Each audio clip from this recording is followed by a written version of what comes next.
begins, as many Victorian obsessions did, with a morning damp enough to curl the pages of a newspaper and the slow hiss of gas lamps still flickering against the grey.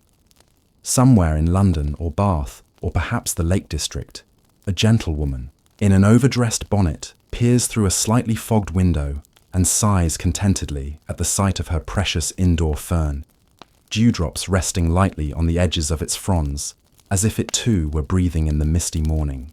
You might think the Victorians, with their railways, reform bills, and rigid posture, had no time for frivolity, but you'd be quite mistaken, for few passions grip the collective heart of the empire so tightly and so quietly as pterodomania, the great and leafy fern craze.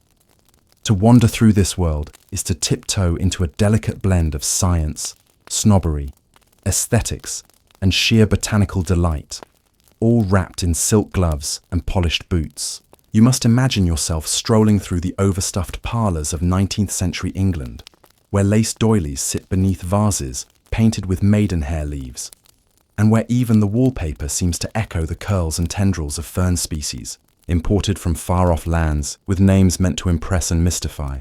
The Victorians, ever industrious in their leisure, managed to transform what was once a humble forest plant into a symbol of refinement, curiosity, and oddly enough, virtue. But how did it all start? Picture the mid-1800s, when industrial smoke, blanketed cities and fresh air was suddenly a scarce luxury. It was during this age of soot-stained progress that the longing for nature, or at least its more polite, curated form, began to creep into fashionable homes. The fern, with its tidy symmetry and gentle demeanour, was the perfect guest. It was exotic without being garish, decorative without being disorderly, and more importantly, it could be neatly enclosed in a glass case, rendering it safe and contained, just like every other sentiment that Victorian society preferred behind closed doors.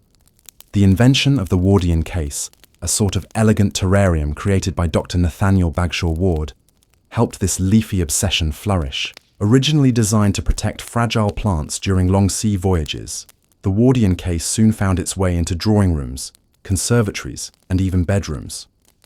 It allowed city dwellers to grow ferns in coal-choked towns, where otherwise nothing green survived. And so, a generation of amateur botanists, many of them women whose scientific curiosities had long been dismissed, suddenly found themselves with a socially acceptable excuse to study, cultivate, and catalogue a world of plant life. If you visited a genteel household in 1857, you might find a young lady with embroidery laid aside, peering through the misted glass of her fern case with an expression that was part prayer, part experiment. She may have even named her favourite, specimens, pressed their fronds into albums, or painted them in delicate watercolours to show her friends. Ferns became more than flora. They were companions, hobbies, even status symbols. Society columnists reported on fern-themed luncheons, and entire books were published to help proper ladies identify and classify the hundreds of fern varieties becoming available through trade and domestic exploration. The ferns themselves began to carry reputations. The hart's tongue fern was viewed as hardy and no-nonsense, the lady fern as graceful and aristocratic, the bracken as too common for polite company. One could form an opinion of a hostess based on the type and quality of ferns she displayed. Of course, like all trends, fern fever had its contradictions. While many Victorians prized the fern as a symbol of refined restraint, it was also entwined with more arcane and sensual ideas. Folk tales whispered of ferns that flowered only at midnight, bestowing invisibility upon those who found them, while fern motifs began to appear in secret love letters and even on lingerie. Yet somehow, none of this clashed with the plant's reputation for modesty and elegance. This was the peculiar genius of the era. Everything could be symbolized, repackaged, and put under glass. Even desire, even dreams. For the amateur collector, fern hunting became an acceptable form of adventure.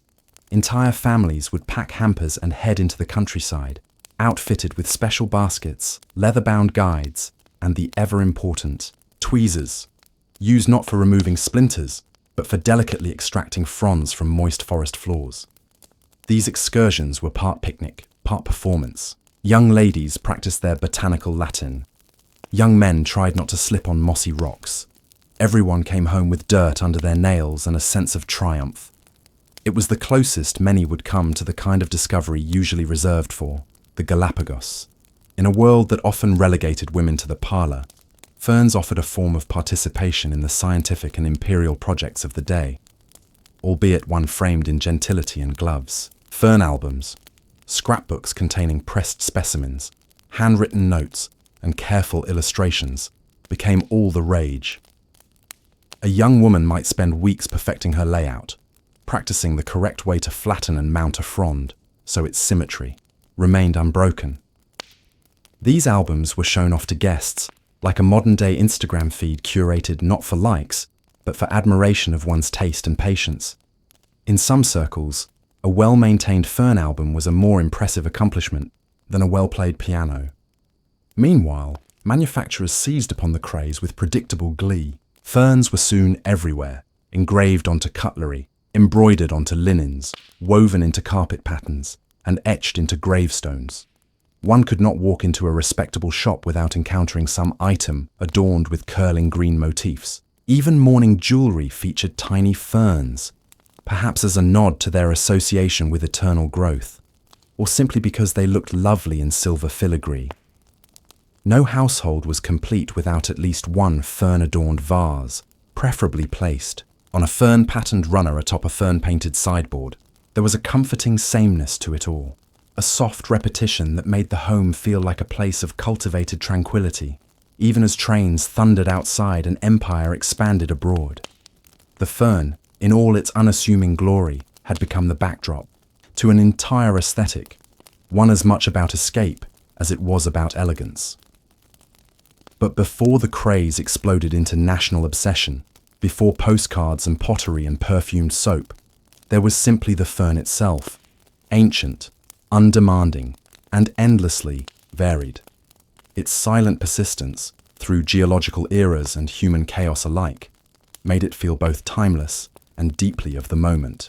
The Victorians, so often caricatured as rigid and repressed, found in the fern a curious kind of freedom, a license to look closely, to collect quietly, to marvel at the minute and the moist. It is here, among the fog-draped hedgerows and softly ticking mantel clocks, that our story begins, not with a shout, but with a soft exhalation of spore-laden air beneath the glass dome of a fern case. For in the quiet corners of this carefully controlled world, something astonishing was growing. Not just a plant, but a passion, a pastime, a peculiar and peculiarly beautiful chapter in the long, winding history of how people fall in love with the most unexpected things. And as you settle into that soft armchair by the coal fire, listening to the faint rustle of leaves and the distant call of a cuckoo clock, you might find yourself feeling just a little the same way those Victorian fern enthusiasts did, as though the world were complicated and loud, but here, under the safe shade of a frond, it was perfectly, exquisitely still. It did not begin with fireworks or a royal proclamation, nor did it require the invention of a new engine or the outbreak of a war. Rather, like the slow unfurling of a young fern frond, what botanists call a crozier, it began quietly, curling its way into public consciousness leaf by delicate leaf. The year was 1855, and the book was The Ferns of Great Britain and Ireland, a rather hefty tome by Thomas Moore, illustrated with painstaking beauty by Henry Bradbury, using a special printing process called nature printing. This process, in which actual fern fronds were pressed onto a soft lead plate to create incredibly lifelike impressions, produced images that were not merely illustrations, but botanical ghosts, spectral replicas so precise in their veins and edges that collectors gasped upon opening the pages. One might think that a botanical manual would not spark widespread cultural mania, but in the Victorian world of parlour pursuits and highly decorous enthusiasm, this book landed like a quiet thunderclap. Suddenly, ferns were not only plants found on rainy hillsides and shady glens. They were art, they were science, they were fashionable conversation, and most importantly, they were attainable. Any lady with a keen eye and a modest income could purchase a Wardian case, invest in a small botanical guide, and set off for the nearest patch of uncultivated land to begin her own gentle conquest of nature. Botany, which had for so long remained the domain of universities and sternly moustached men, was rapidly becoming a domestic endeavour. Women across Britain found in Ferns a way to connect with the wider world without leaving the safety of social respectability. Whereas joining a political debate or writing under one's own name might raise eyebrows, collecting and classifying ferns was perfectly proper, even encouraged.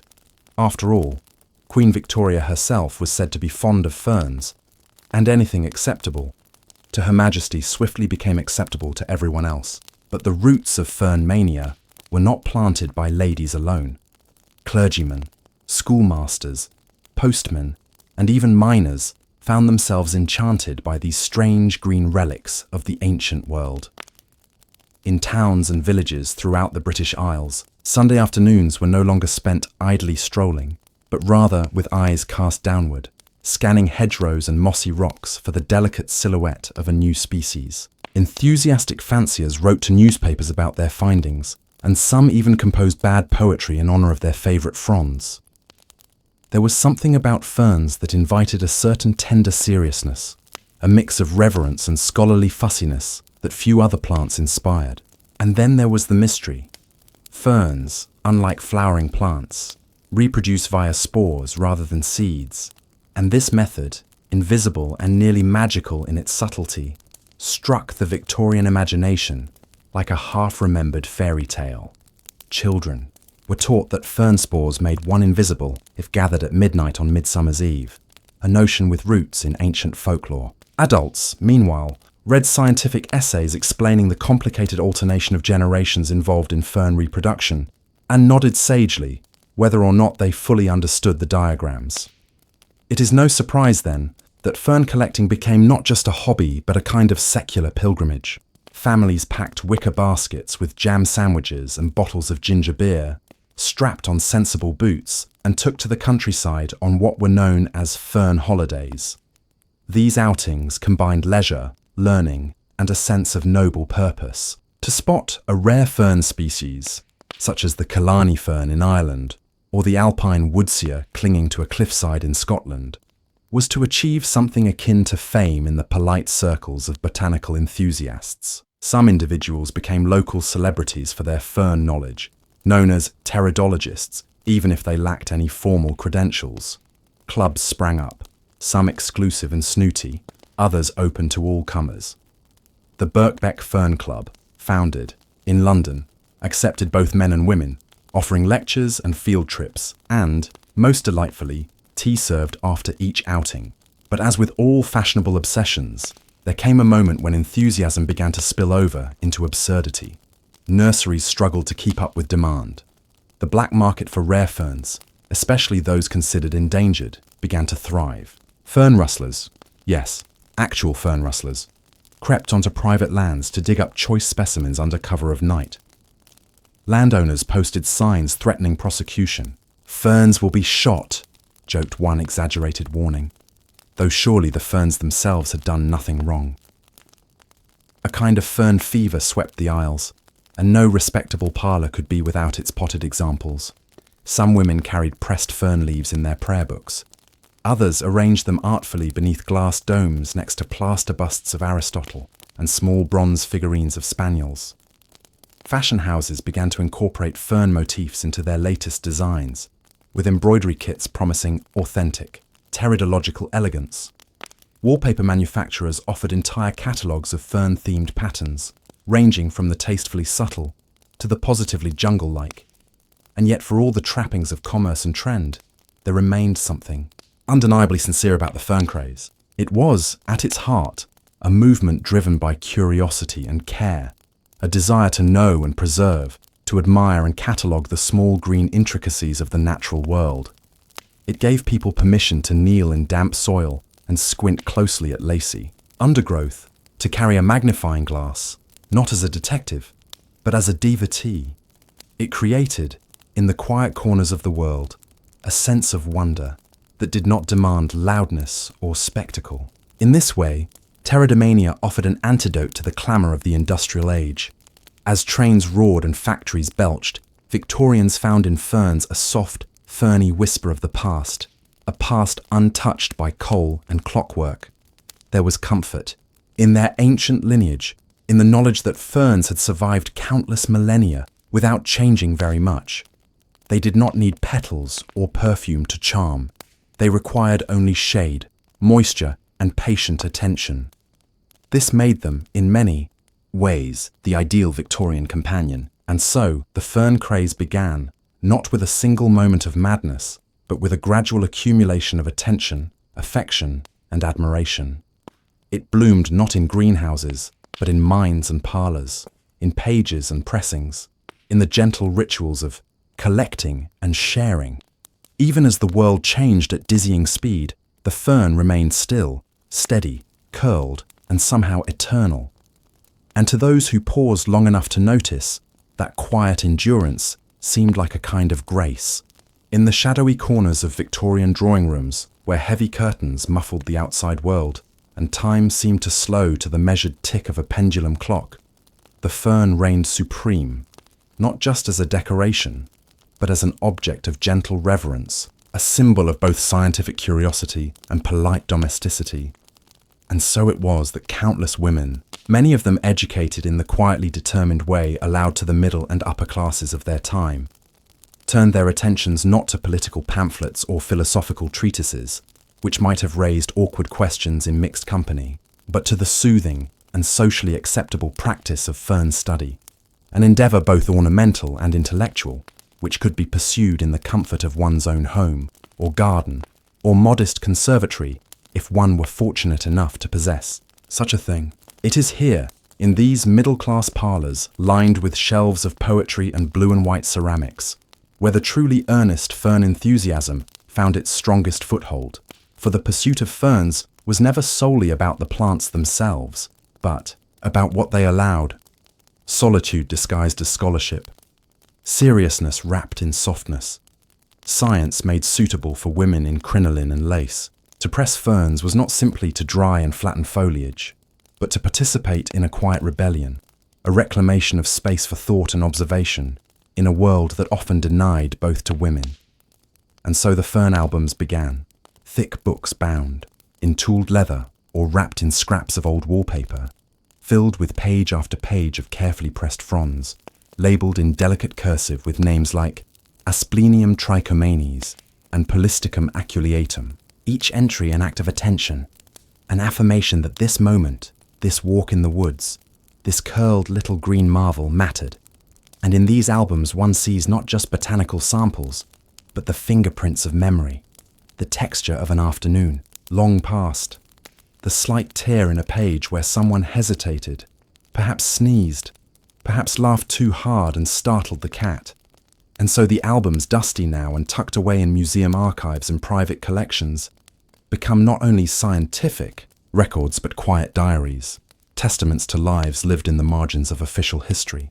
It's worth pausing here to imagine one such woman, perhaps named Clara or Edith, or something charmingly forgotten, settling herself at a writing desk with a pot of gum arabic, a silver pair of tweezers, and the slightly damp fronds she collected, earlier that morning, laid out like green ribbon on a sheet of blotting paper, and as she trims the ends just so, and aligns the midrib with the faint pencil guidelines on the page, she is not thinking of empire or steamships or distant wars, but of beauty, order, and the fleeting hush of sunlight filtering through woodland leaves, and she is, in her own way, making a kind of sense out of the chaos that surrounds her. Yet it would be a mistake to assume all fern collectors were passive or purely decorative in their intentions. For many, especially those fortunate enough to move in learned or liberal circles, fern collecting was a gateway into the wider world of natural sciences, and some women, such as Margaret Gatty and Marianne North, used their interest in ferns as stepping stones into careers as writers, illustrators, and even explorers, defying social convention with the steady pressure of polite persistence. And while they may not have lectured at the Royal Society or helmed expeditions to Borneo, their work, their observations, and their carefully worded correspondence with male botanists shaped the scientific understanding of their time. The drawing room, then, became a kind of laboratory, the parlour a lecture hall, albeit one softened by upholstery and warmed by tea. And in these domestic spaces, science bloomed, not with test tubes or telescopes, but with frond and folio, conversation and classification, and in doing so, it blurred the line between the public and private, the male and female, the grand and the minute. It's easy now to romanticize this world, to imagine every Victorian fern collector as a watercolour heroine striding through mossy glades with a wide-brimmed hat and an elegant stride. But the reality, as always, was messier and more human. For alongside the quiet joys of collection came the petty rivalries, the misidentifications, the disappointment of a dried-out specimen or a lost field notebook. And yet even these small defeats formed part of the ritual, the gentle pursuit of something beautiful and knowable in a world that often offered neither. Fern clubs helped sustain this world, providing structure and camaraderie, and their newsletters, charmingly formal and often unintentionally hilarious, offered reports from field excursions, disputes over naming conventions, and breathless updates on rare sightings, like one fine and delicate example of the adder's tongue fern found growing by a milkmaid's path in Derbyshire, which, we are informed, was carefully transplanted and now resides in the conservatory of Miss E.J. Hargraves, to great admiration. In these notes, one hears the voices of a society busily constructing its own version of the scientific world, a version where no one needed to shout or brandish credentials, where knowledge was shared over sponge cake and arguments settled with footnotes and frowns. Even children were drawn into the fern world, often through the slightly faded charm of school nature walks, which in the Victorian era meant tramping about in buttoned boots and memorizing Latin names until the hedgerows blurred together. And many a future botanist first fell in love with ferns while examining a specimen through a foggy magnifying glass, listening as a teacher recited facts about saurian stipes with just enough enthusiasm to make it seem like magic. And for some, that early enchantment never faded. Instead, it grew into a lifelong affection, one that outlasted the craze itself, which, like all manias, eventually began to wane as fashion moved on, and the Victorian world turned ever more toward modernity. Yet even as gaslights gave way to electric bulbs and drawing rooms were stripped of their fussy wallpaper, the ferns remained, curling silently in forgotten albums, etched into the edges of silver frames, lingering in the background of family photographs and faded illustrations. Quiet survivors of an age that loved them for reasons both whimsical and profound. And though the names of many collectors have been lost, and though their Wardian cases gather dust in museum storage or sit unloved in attics, the legacy of pterodomania endures. Not as a curiosity, but as a quiet reminder that even in the most structured, rule-bound society, there is always room for wonder, always space for people to lose themselves in something delicate, intricate, and green. So the next time you see a fern, by the roadside, in a crack between stones, or tucked in the corner of a terrarium, consider not just its ancient ancestry or its quiet resilience, but also the long-ago hands that once picked it, pressed it, and treasured it, believing, as Victorians so often did, that the world, if studied closely and lovingly enough, could be made beautiful, understandable, and somehow just a little more bearable.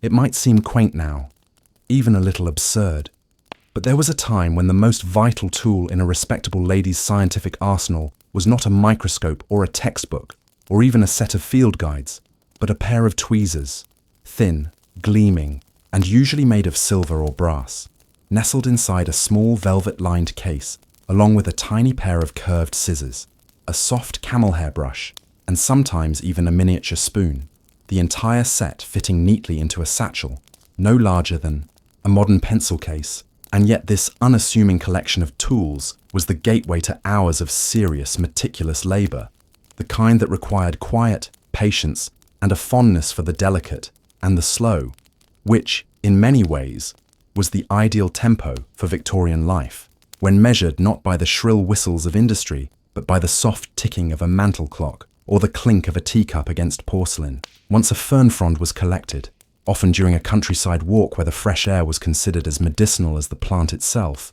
the task of preserving it began in earnest, and here the artistry emerged. First, the frond had to be cleaned of dirt and insects using the brush, then gently blotted dry with folded linen, then aligned precisely on a sheet of absorbent paper, sometimes blotting paper, sometimes old newspapers if one were frugal, and then another layer of paper was placed on top, followed by a layer of cardboard, and the whole sandwich was slid into a botanical press, a charmingly creaky wooden contraption that resembled a book flattened by a medieval torture device with thick screws and tightening handles. And over the course of a week or two, the fern would be pressed into a perfect, two-dimensional specimen, its fragile symmetry preserved like a whisper of the forest. During this time, one was advised to change the papers every day or so to prevent mold, and this task, though mundane, was often spoken of with the same solemnity as turning pages in a sacred text. Never allow a specimen to go sour, cautioned one fern manual, lest you dishonor the plant and your album both. Once dried, the fern could be mounted on a sheet of cream-colored cardstock using either gum arabic, a sticky resinous glue made from acacia trees, or, if one were particularly, modern starch paste or isinglass made from fish bladders, which lent a faintly marine aroma to the process. The mounting required the tweezers, always the tweezers, for even the lightest fingers could snap the fragile midrib or crush the tiny pinnae. And so the Victorian lady would hunch over her table in lamplight, spectacles perched on the end of her nose, aligning each frond just so, affixing it to the paper with an eye not only for scientific accuracy, but for aesthetic balance. For while these albums were botanical in purpose, they were also expressions of personal taste, and one might arrange 3 smaller fronds in a fan shape, or let a single arching leaf dominate the page like a sylvan signature. Labels, of course, were vital, and the more detailed the better. Ideally, they included the Latin name, the location and date of collection, and sometimes a poetic note like, "found near the dew pond after morning mist."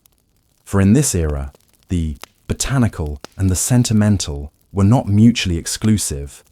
Some particularly ambitious collectors included hand-drawn maps of their favorite glens, sketches of nearby trees or ruins, or even pressed wildflowers and mosses for context, creating miniature dioramas of memory and environment pressed between the pages of their folios.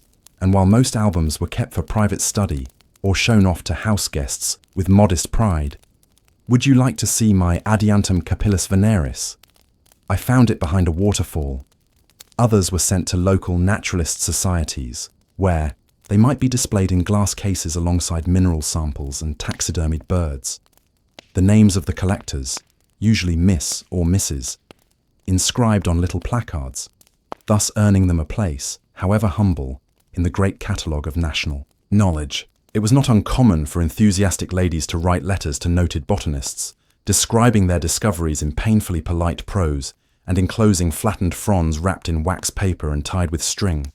And while not every letter received a reply, some did. And a lucky few found themselves in correspondence with men whose names now echo through scientific history, their own names often relegated to footnotes or simply forgotten, as so many women's contributions were. But even so, their pressed fronds sometimes survive in herbariums, still labelled in that neat copperplate handwriting, still admired by modern botanists who pause and wonder who Monsieur Leighton of Shropshire or Mrs. H. Carter, 1861, might have been. And so, this delicate art of pressing ferns became not only a personal joy, but a subtle form of participation in the larger world of science and society.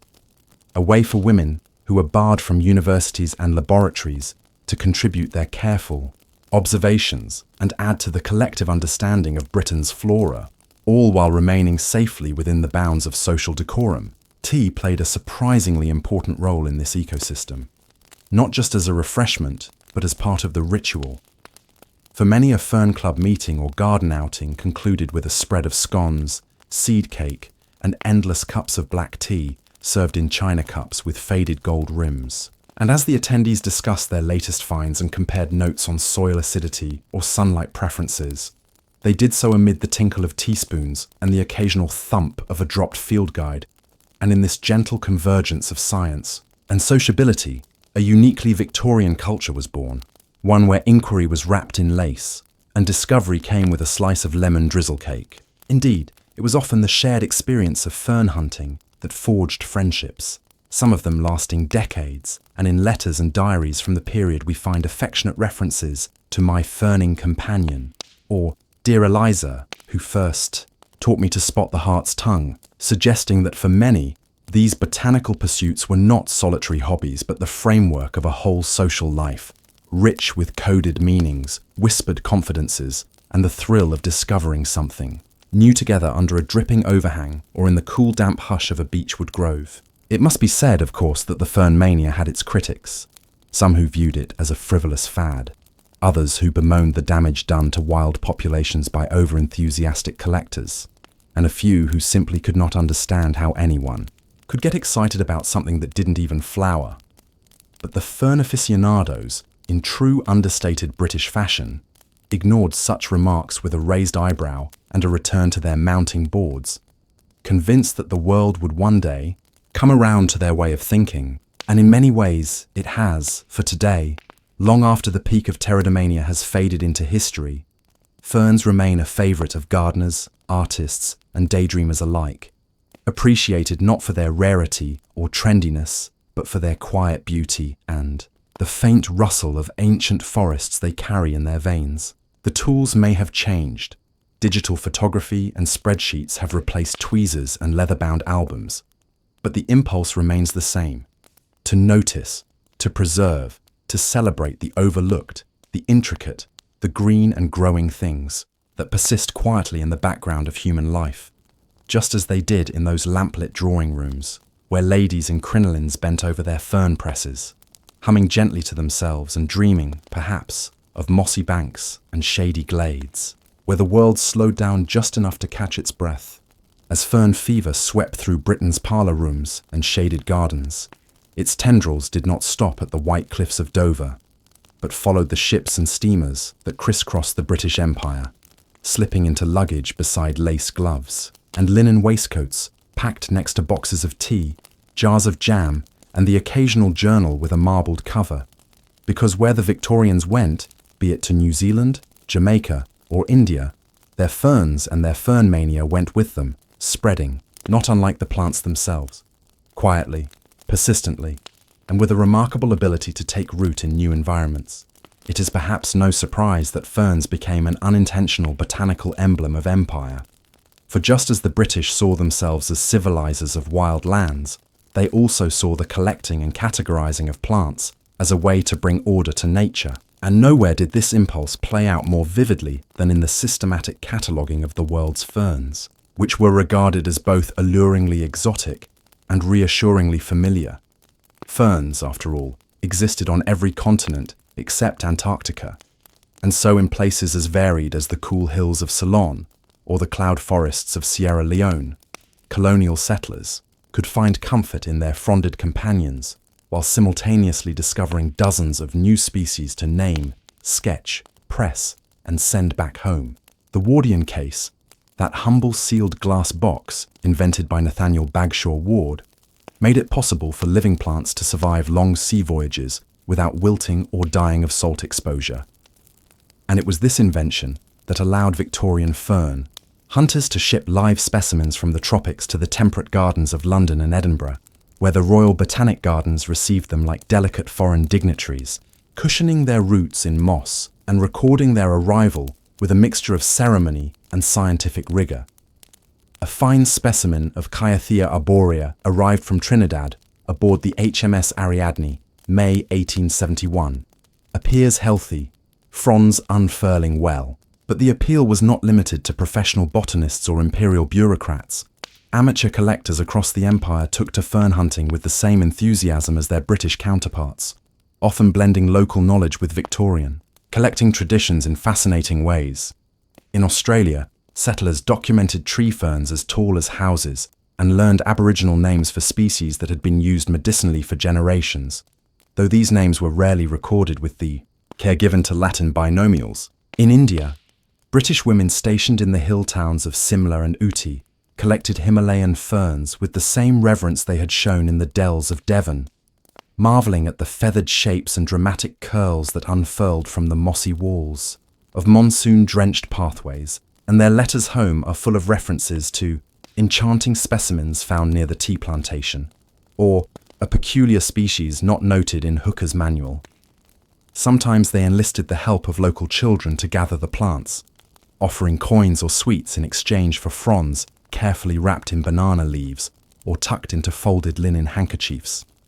And in doing so, they unknowingly helped pass fern lore through cultural exchanges that were intimate, if unequal, moments of shared curiosity. In the Caribbean, where volcanic soil yielded especially lush growth, British colonial wives wrote home about their tropical gardens, where ferns competed for space with orchids and bougainvillea, creating miniature jungles behind whitewashed verandas where tea was served beneath slow-turning fans, and the rustle of fronds mingled with the cries of parrots and the far-off tolling of mission bells. Here, too, the tweezers and presses came out, and albums were filled with specimens that bore strange, beautiful names: Blechnum occidentale, Polypodium tricereale, Nephrolepis exaltata, the last of which, ironically, became one of the most common houseplants in British homes. Its empire origin forgotten even as it sat in ceramic pots in drawing rooms across Yorkshire and Kent. Even missionaries became unwitting participants in pterodomania, often encouraged by botanically inclined wives or children to collect ferns during their travels. And many a missionary's trunk arrived back in England, containing not only religious tracts and hand-woven mats, but also carefully wrapped herbarium samples that would eventually find their way into Kew Gardens' vast archive. In Africa, where European naturalists often relied heavily on local guides to navigate dense forests and decipher the medicinal uses of flora, ferns were sometimes categorized alongside healing plants, though their actual uses by local populations were often downplayed or ignored in the published accounts, and thus a vast trove of ethnobotanical knowledge remained undocumented, filed instead under the neat, impersonal Latin of Linnaean taxonomy. What emerged from this global fern fever was a curious blend of domestic hobby and imperial science, with women at its quiet, industrious center, pressing ferns beside parlor fans in Calcutta or on shaded verandas in Port of Spain, exchanging notes via steamship letters and attending Fern Society meetings in borrowed club halls in Cape Town or Auckland, where polite applause followed every presentation and members nodded thoughtfully over slides of giant tree ferns snapped on glass. Plate negatives, fern albums from these far-flung outposts eventually made their way back to Britain, and many still sit in university collections, labelled by hand and full of specimens whose exact locations were noted with extraordinary care. Collected at elevation 1,200 metres on southern slope of Mount Cameroon, near Bamboo Grove, or found growing among ruins of old Dutch Fort Java, October 1873. As if the act of writing such detail could hold the place and moment still, capturing not just the plant, but the atmosphere, the temperature, the subtle smell of wet stone and distant charcoal fires. It is in these forgotten entries that the human story behind pterodomania becomes clear. A story not just of names and dates and dried plants, but of lives lived in quiet wonder, people finding solace and purpose in the slow, meditative act of pressing a fern, labelling it, and sharing it with others half a world away. A communion not of religion or ideology, but of shared attentiveness, a gentle fraternity of the observant, the patient, the fern entranced. And yet, the contradictions of empire hung over all this like a humid mist.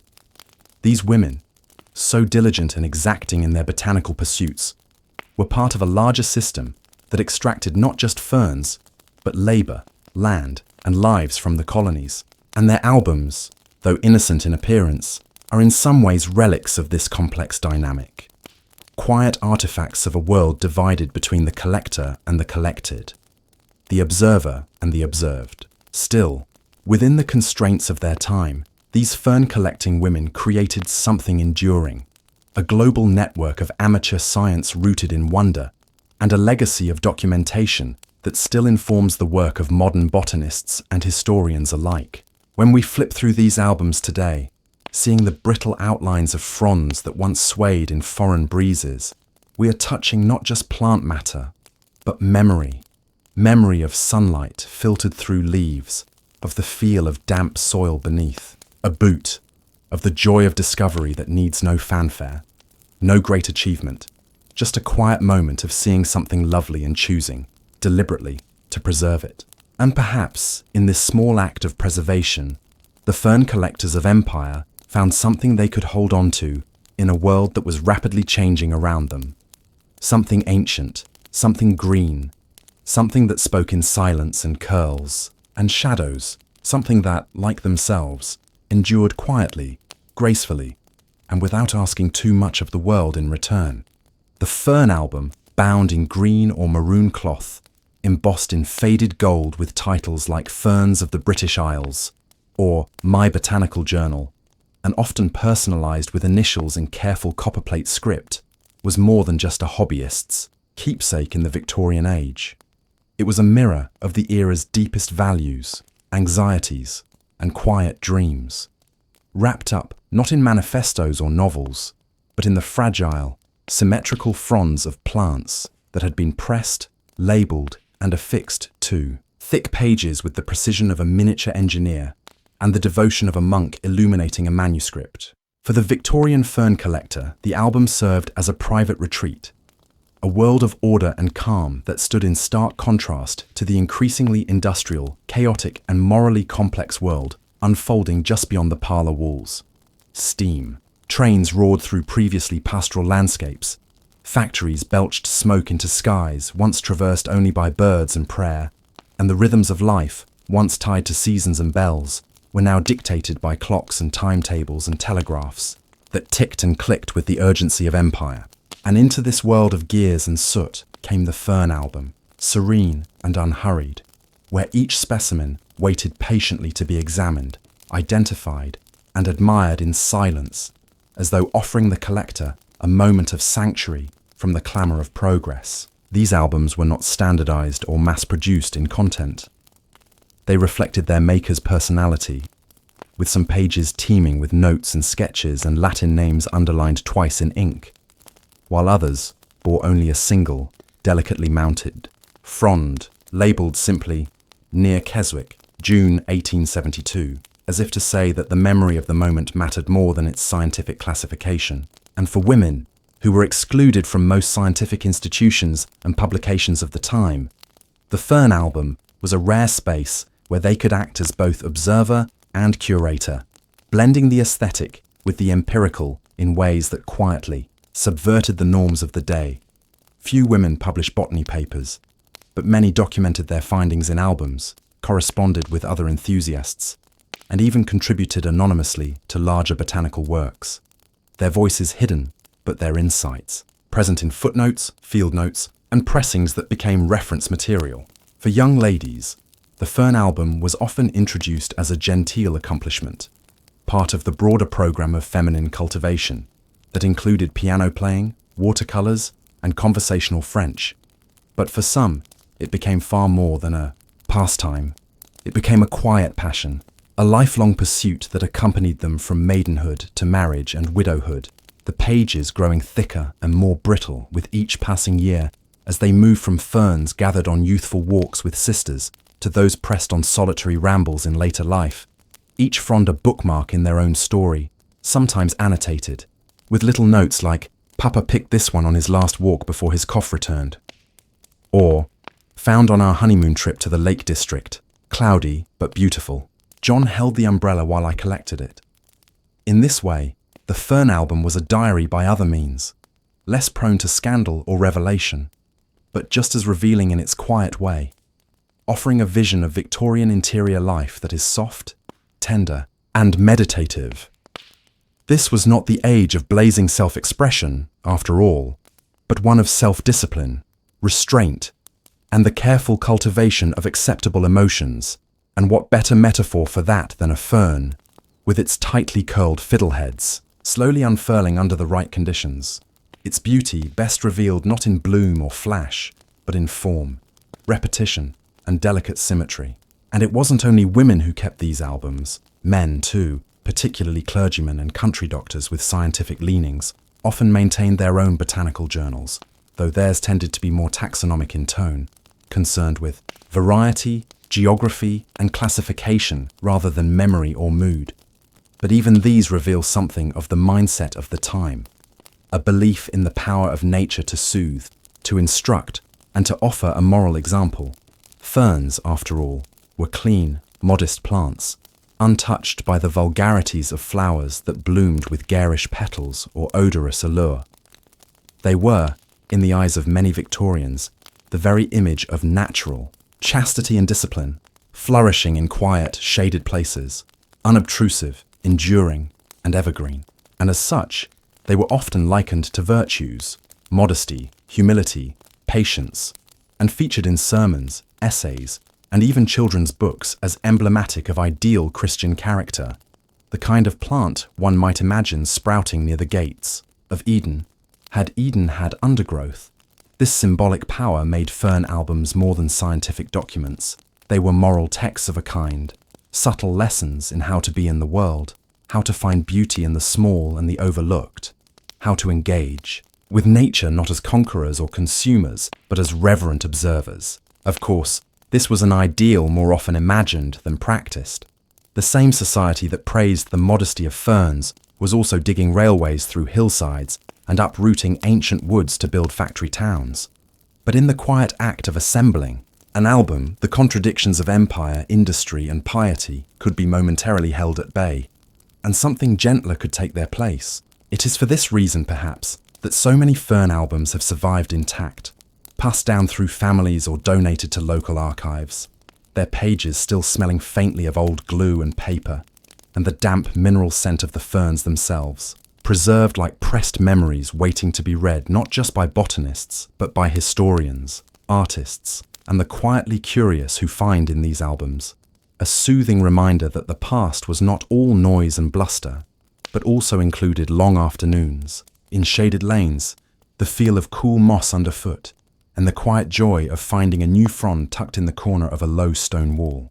And today, as digitization projects bring these albums into the light of modern screens, we can trace the curled tips and spindly stems of specimens gathered over a century ago, and imagine the hands that held them, the voices that whispered their names, the lives that paused, just for a moment, to marvel at something small, green, and inexplicably lovely.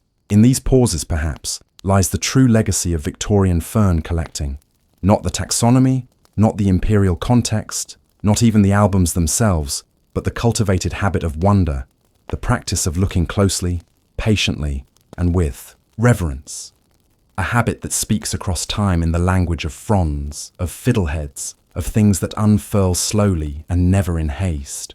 Collecting ferns during the height of pterodomania was a genteel affair, not merely a stroll through woodland with idle fingers plucking greenery, but a ritualized act that adhered to its own quiet etiquette, a kind of sacred ceremony in which the collector's tools were as vital to the mood as to the method, and each item carried with it a faint air of scholarly propriety blended with picnic day civility. Indeed, if you picture a Victorian lady setting out to gather ferns, you must not imagine her empty-handed. Rather, she would be equipped with a series of essential implements that, while humble in appearance, reflected the spirit of quiet determination that underpinned the entire fern craze.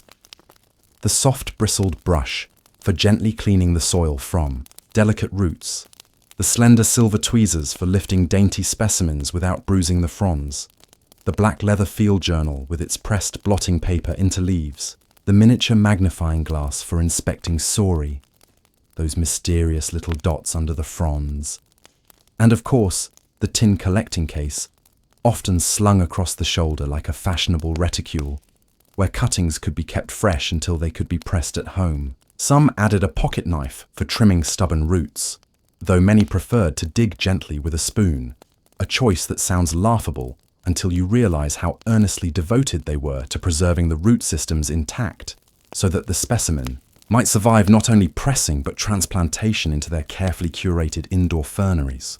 Then there was the actual pressing process, itself a study in patience and poise. Back home from the day's expedition, perhaps after a light supper of cold meat and stewed gooseberries, the collector would retire to a sunlit parlour or the quiet corner of a garden room, remove her gloves, unfasten the tin case, and begin the painstaking ritual of laying out the ferns between layers of blotting paper, carefully arranging the fronds to display their finest symmetry, the curling tips gently coaxed flat, any errant bits of moss or twig softly brushed aside with a camel hair brush or the corner of a linen handkerchief. Thick volumes, often old dictionaries or theological tomes no longer in daily use, were then stacked atop the press, and every few days the collector would replace the blotting paper, whispering apologies to any fronds that had shifted out of place or browned prematurely, because yes, one did apologise to one's ferns. And if this sounds comically tender, know that it was entirely in keeping with the Victorian ethos of gentility, which dictated that even the act of killing a plant for one's collection must be done with dignity, care, and a deep, nearly poetic respect for the natural world. Indeed, the idea of plundering the woods was frowned upon by serious enthusiasts who distinguished themselves from unscrupulous amateurs who grabbed ferns by the armful, leaving rootless fronds to wither in baskets or worse, display cases in railway stations. The true fern collector was a steward, not a thief, and many fern albums began with a handwritten note to that effect.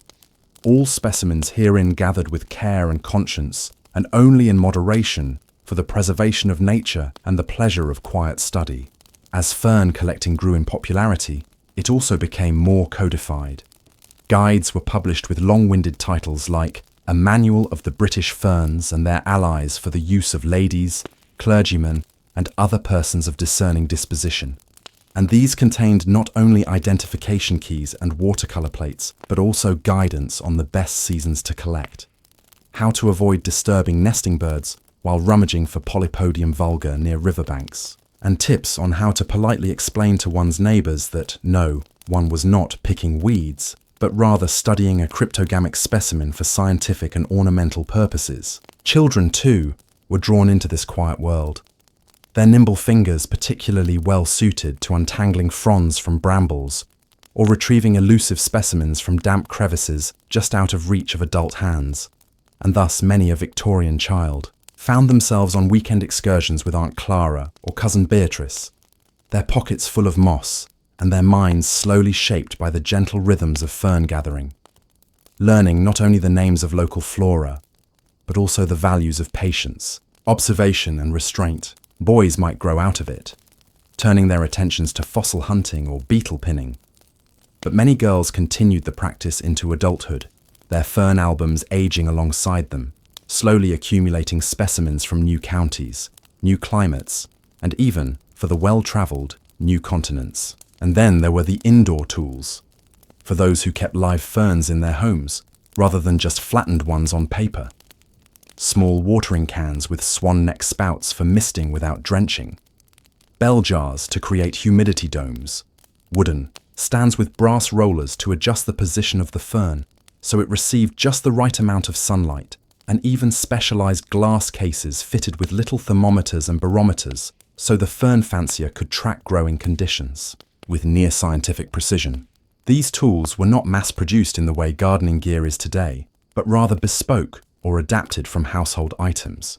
And one can easily imagine a Victorian gentleman modifying his shaving brush to dust spores from a tender Ethereum Filix femina, or a lady repurposing her sewing scissors to trim browning edges with the same care she applied to her embroidery silks. There was a certain thrill in having the right equipment, of course, a sort of low-stakes performance of professionalism that allowed the collector to feel herself part of something larger, not merely a dilettante, but a contributor to the great Victorian project of cataloguing, understanding, and bringing order to the world, even if that world was mostly shaded glades and dripping walls behind waterfalls, where the only other sound was the wind threading through the trees. And yet, despite all these tools and techniques, fern collecting retained its sense of play, its undertone of childhood treasure hunts and secret discoveries.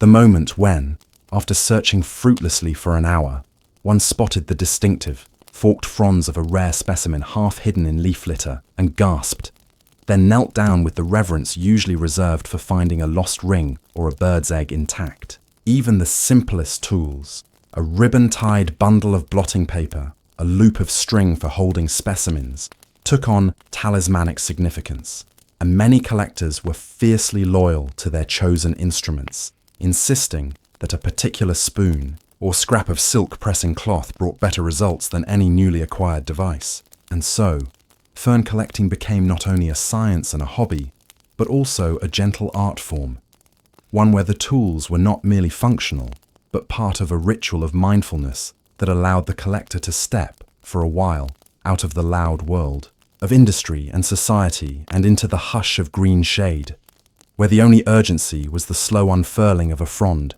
and the only requirement was attention, care, and the willingness to be quietly astonished by something older than empires and more patient than time. In an age when social roles were as tightly corseted as the waists of the women who occupied them, ferns, those quiet shade-dwelling plants with no flowers, no fruit, and no fragrance, emerged as oddly powerful symbols of what it meant to be a proper Victorian lady, subtly reinforcing ideas of femininity that prized modesty, patience, and a deep appreciation for nature's gentler virtues. And while no etiquette book explicitly declared that a well-bred woman must keep a pressed fern album, the message was communicated all the same through art, literature, courtship rituals, and the broader cultural fabric that defined ideal womanhood not by power or ambition, but by refinement, restraint, and the ability to find deep meaning in the small, the delicate, and the decorous, qualities that ferns, it was widely agreed, embodied perfectly. After all, unlike roses or lilies, ferns didn't demand attention. They didn't bloom flamboyantly, or emit powerful scents, or attract bees in droves. They simply existed in the shaded corners of woodlands and crumbling stone walls, slowly unfurling their fronds in silent rhythms that mirrored the values Victorians believed a woman should uphold: composure, secrecy, and a kind of beautiful invisibility. And so, collecting ferns was seen not only as harmless and ladylike, but as a form of moral training in itself, a way for young girls and women to cultivate quiet observation, scientific curiosity, within bounds, and above all, an appreciation for the natural world as something ordered and meaningful, not chaotic or vulgar.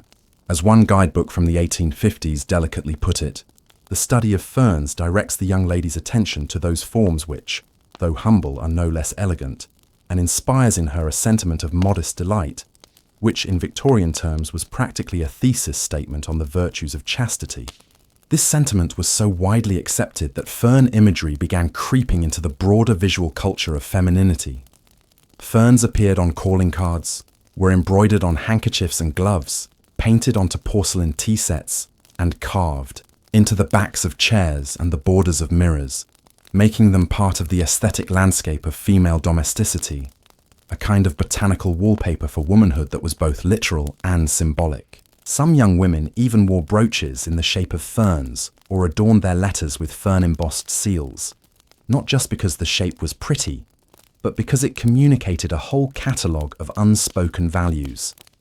I am refined, I am natural, I am gentle, and I know how to appreciate what others overlook. In poetry, ferns were often likened to shy maidens, their fronds curling protectively inward like bashful hands or veils. And this metaphor was so entrenched that one popular children's book from 1867 included an illustrated story in which a little girl befriends a fern spirit who teaches her that growing quietly in the shade is better than chasing sunlight like the proud and foolish sunflower. This, in case you were wondering, was considered an appropriate parable for teaching daughters humility. Even the act of collecting ferns followed the gendered codes of the time. While men might march boldly through bracken with walking sticks and field guides, women were encouraged to gather ferns gently, usually with supervision, and to view their albums not as scientific tools, but as repositories of remembrance, essentially a cross between a diary, a bouquet, and a token of moral character. And yet, within these constraints, fern collecting offered an unexpected sliver of freedom. It was one of the few intellectual hobbies that young women could pursue without raising eyebrows or violating decorum, and so it quietly opened doors to botanical learning, naturalist writing, and even, in some rare cases, public recognition. Women like Mary Kirby, who co-authored popular books on ferns and wildflowers with her brother, or Lydia Becker, whose interest in botany led her toward the broader women's suffrage movement, began their public lives through the ostensibly harmless doorway of fern appreciation. And for many others, even those who remained entirely within the bounds of acceptable domesticity, fern collecting offered a sense of purpose and accomplishment that was all too rare in a world where most avenues of education and professional life were closed to them. A well-kept fern album was proof of diligence, taste, and intellectual engagement, and more than one engagement of the romantic kind was rumoured to have been sparked when a gentleman, paging through a young lady's fern journal during a parlour visit, remarked on her excellent specimen of Osmunda regalis, or her finely pressed hard fern from Northumberland. Indeed, ferns entered courtship itself, sometimes serving as coded symbols in the language of flowers, where they were said to signify sincerity, fascination, or magic, depending on the source.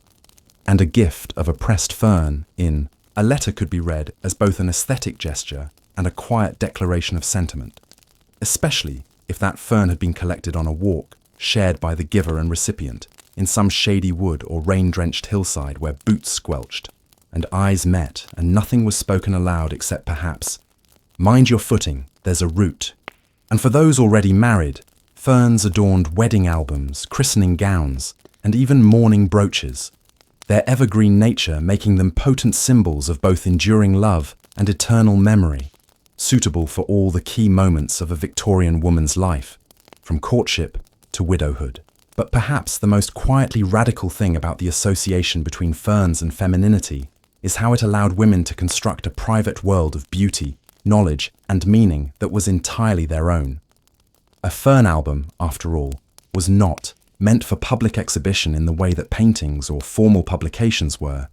It was something you kept on a shelf or in a drawer, brought out during quiet hours to reflect, to remember, to revisit a walk in Derbyshire or a holiday in Wales when the sky was grey but the moss was luminous. And in this way, the act of collecting ferns became a form of self-writing, a soft-spoken autobiography made of leaves instead of words, structured, not by chronology but by geography, weather and emotion, and for a culture that so often demanded women be silent, still, and ornamental. This private authorship of nature was a quietly subversive act, not a rebellion exactly, but a kind of resistance through quiet accumulation. Page by page, frond by frond, the Victorian lady made her mark, preserved her memories, and shaped a vision of herself that was both cultivated and wild, modest and meticulous, delicate but enduring. Like the fern itself, she unfolded in secret, not for the gaze of others, but for her own patient satisfaction. As fern collecting swelled from a quiet woodland pastime into a cultural obsession that rippled through every layer of Victorian society, it was perhaps inevitable that the drawing room, that sacred space of domestic display and genteel hospitality, would become its most prized stage. And so was born the curious institution of the indoor fernery. Not simply a plant stand with a potted Boston fern wilting by the window, but an entire architectural and aesthetic experience designed to bring the hushed mystery of the forest floor into the heart of the home, where it could be observed, admired, and curated without the inconvenience of mud, insects, or sudden rain. The idea began modestly, as many Victorian fads did, with the well-to-do amateur naturalist class who had both the leisure and the funds to convert conservatories or bay windows into miniature greenhouses, outfitting them with slatted wooden tables, humidity-preserving glass domes, and occasionally elaborate shelving units of wrought iron and stained wood designed to cradle pots of adiantum, asplenium, and polystichum in aesthetically pleasing formations. But very quickly, the fernery became more than just a botanical space. It became a domestic statement, a sign that the mistress of the house was both fashionable and morally attuned to the harmonies of nature, and soon fern-themed drawing rooms appeared in ladies' magazines, with elegant illustrations showing walls adorned with stenciled fern motifs, antimacassars embroidered with delicate fronds, and even chandeliers designed to resemble a spray of nephrolepis arching gracefully from above. Some wealthier households commissioned entire indoor grottos with stonework niches, tinkling water features, and clever ventilation systems to maintain a moist atmosphere suitable for the more delicate tropical species imported from India, Ceylon, or the West Indies. And though it may seem ludicrous now, the installation of a heated, glass-roofed fern house was, for a brief, glittering moment, as much a status symbol as a carriage with liveried footman or a pianoforte with mother-of-pearl inlay. But ferns were not merely decorative. They were also deeply entwined with the Victorian project of moral domesticity, and the fernery was often held up in sermons, novels, and etiquette manuals as a place of calm, sober beauty that reflected a woman's refinement and spiritual discipline. To tend the fern, wrote one popular columnist in 1864, is to tend the soul in miniature. Both require a steady hand, a watchful eye, and the grace to let growth proceed unseen. Thus, unlike more garish plants with riotous blooms or scandalous botanical anatomies, ferns were seen as safe, chaste even, and therefore suitable for drawing rooms where the moral impression of one's furniture was deemed nearly as important as its material. Fern cases, too, became an essential item of domestic decor. These were often small, elegant glass boxes, sometimes in the shape of miniature greenhouses or Wardian cases, filled with soil, rocks, and carefully arranged ferns that could live, for months in a self-contained ecosystem, their moisture recycled through condensation, their growth steady and sedate, perfect for contemplation during long afternoons of embroidery, letter writing, or melancholic piano etudes. Some ladies even named their fern cases, kept journals of their daily mists and leaf counts, or wrote poems to commemorate the unfurling of a new frond. Such was the level of emotional investment that could be poured into these leafy companions. And as the fernery trend spread downward through the social classes, thanks in part to cheaper glass production and widespread guides on how to grow ferns in a parlour jar with only sixpence and a teaspoon, even modest households in the suburbs or countryside might boast a fern-filled window ledge, or a corner cabinet where young ferns basked in filtered light, offering their owners a little green pocket of refinement amid the noise and grime of urban life. Indeed, for many, the fernery represented a kind of escapism, a symbolic return to a more peaceful, primordial state in the midst of the industrial age's smoke and clamour, a place where time slowed, nature whispered, and even the most tightly laced matron might allow herself to relax, just a little, under the calming influence of chlorophyll and shadow. And of course, no Victorian decorative fad was complete without its accompanying array of consumer goods. And so fern motifs bloomed like spores across every conceivable surface. Wallpaper, dinnerware, lampshades, lace collars, parasols, biscuit, tins, and even burial cards were festooned with carefully etched fronds, their geometry lending itself beautifully to symmetrical design while also signalling the owner's alignment with taste, delicacy, and natural knowledge. There were even fern-shaped hairpins and brooches fashioned in jet or silver, popular among young ladies who wished to signal their naturalist sympathies without compromising on fashion. And by the 1870s, it was entirely possible to outfit one's entire home, wardrobe, and social calendar with fern-related themes. From attending a fern lecture at the local Athenaeum to hosting a fern tea where guests would press specimens into dainty albums over sponge cake and weak sherry, all while murmuring about the relative merits of Dixonia versus Cyathea. Not everyone approved, of course. Some critics accused the fern craze of being frivolous, wasteful, or vaguely pagan. And more than one conservative clergyman warned against the creeping influence of botanical idolatry. But such complaints were generally drowned out by the rustle of new ferns being unwrapped at garden society meetings, or the latest fern-patterned antimacassars being proudly displayed to guests. And for the vast majority of collectors, decorators, and amateur horticulturalists, the fernery was not merely a fad, but a way of reclaiming some small piece of the wild world. taming it just enough to fit within a sitting room, but not so much as to destroy its mystery, and in doing so, asserting the enduring value of quiet beauty, slow growth, and careful observation in a century increasingly obsessed with speed, spectacle, and mechanical precision. Perhaps that is why so many fern cases survive today in dusty corners of antique shops or museum archives.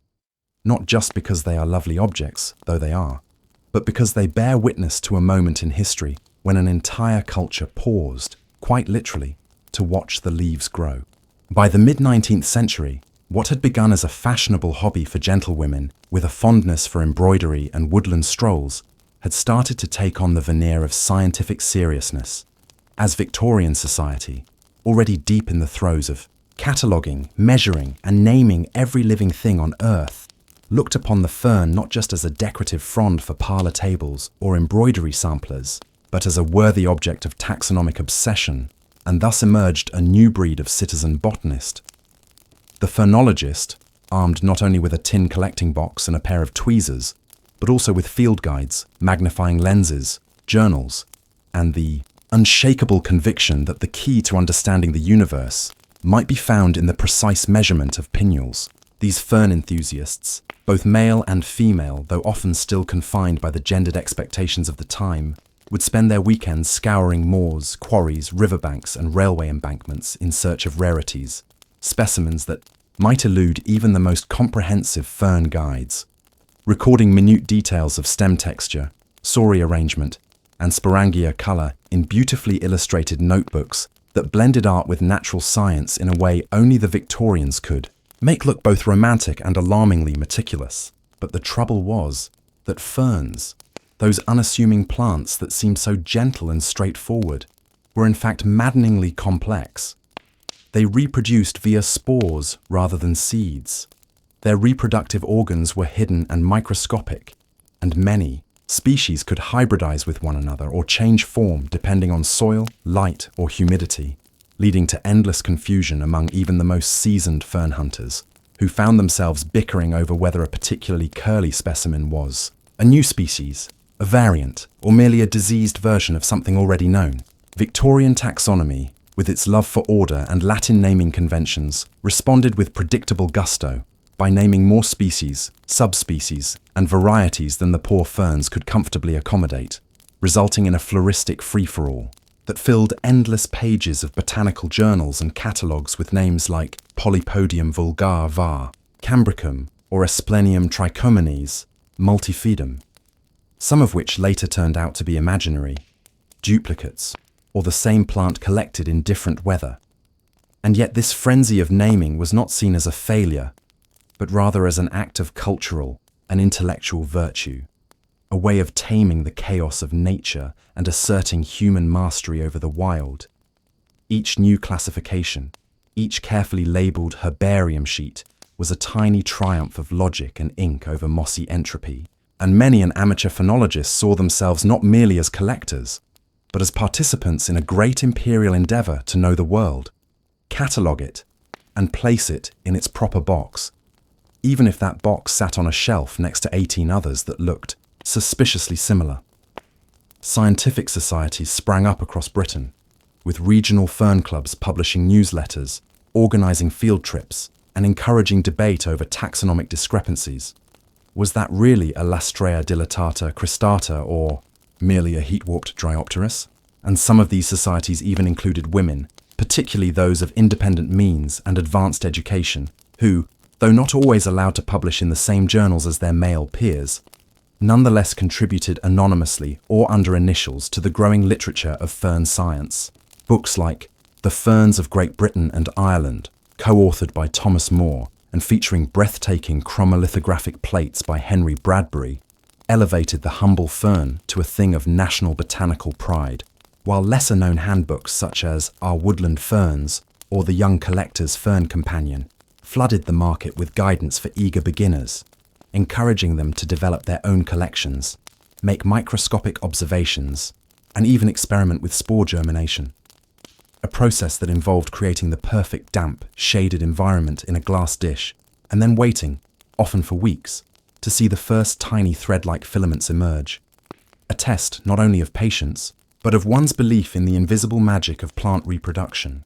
This scientific approach to fern collecting also gave rise to one of the oddest sidelines of the craze: the identification and naming of so-called monstrosities, or ferns that had developed unusual forms: extra fronds, curled tips, doubled. Sorry, due to mutation, environment, or sheer botanical whimsy, and far from being discarded, these aberrations were treasured, cultivated, and even bred, becoming the centerpieces of many a fern enthusiast's collection, and the subject of heated discussion at meetings and in correspondence where letters might read, "Dear Sir, I believe your specimen of Ethereum filix femina congestum is in fact a hitherto unknown variety, possibly resulting from prolonged shade and snail damage." Such monstrosities were also sold in nurseries for outrageous sums, with some rare variants fetching the equivalent of a month's salary for a middle-class clerk.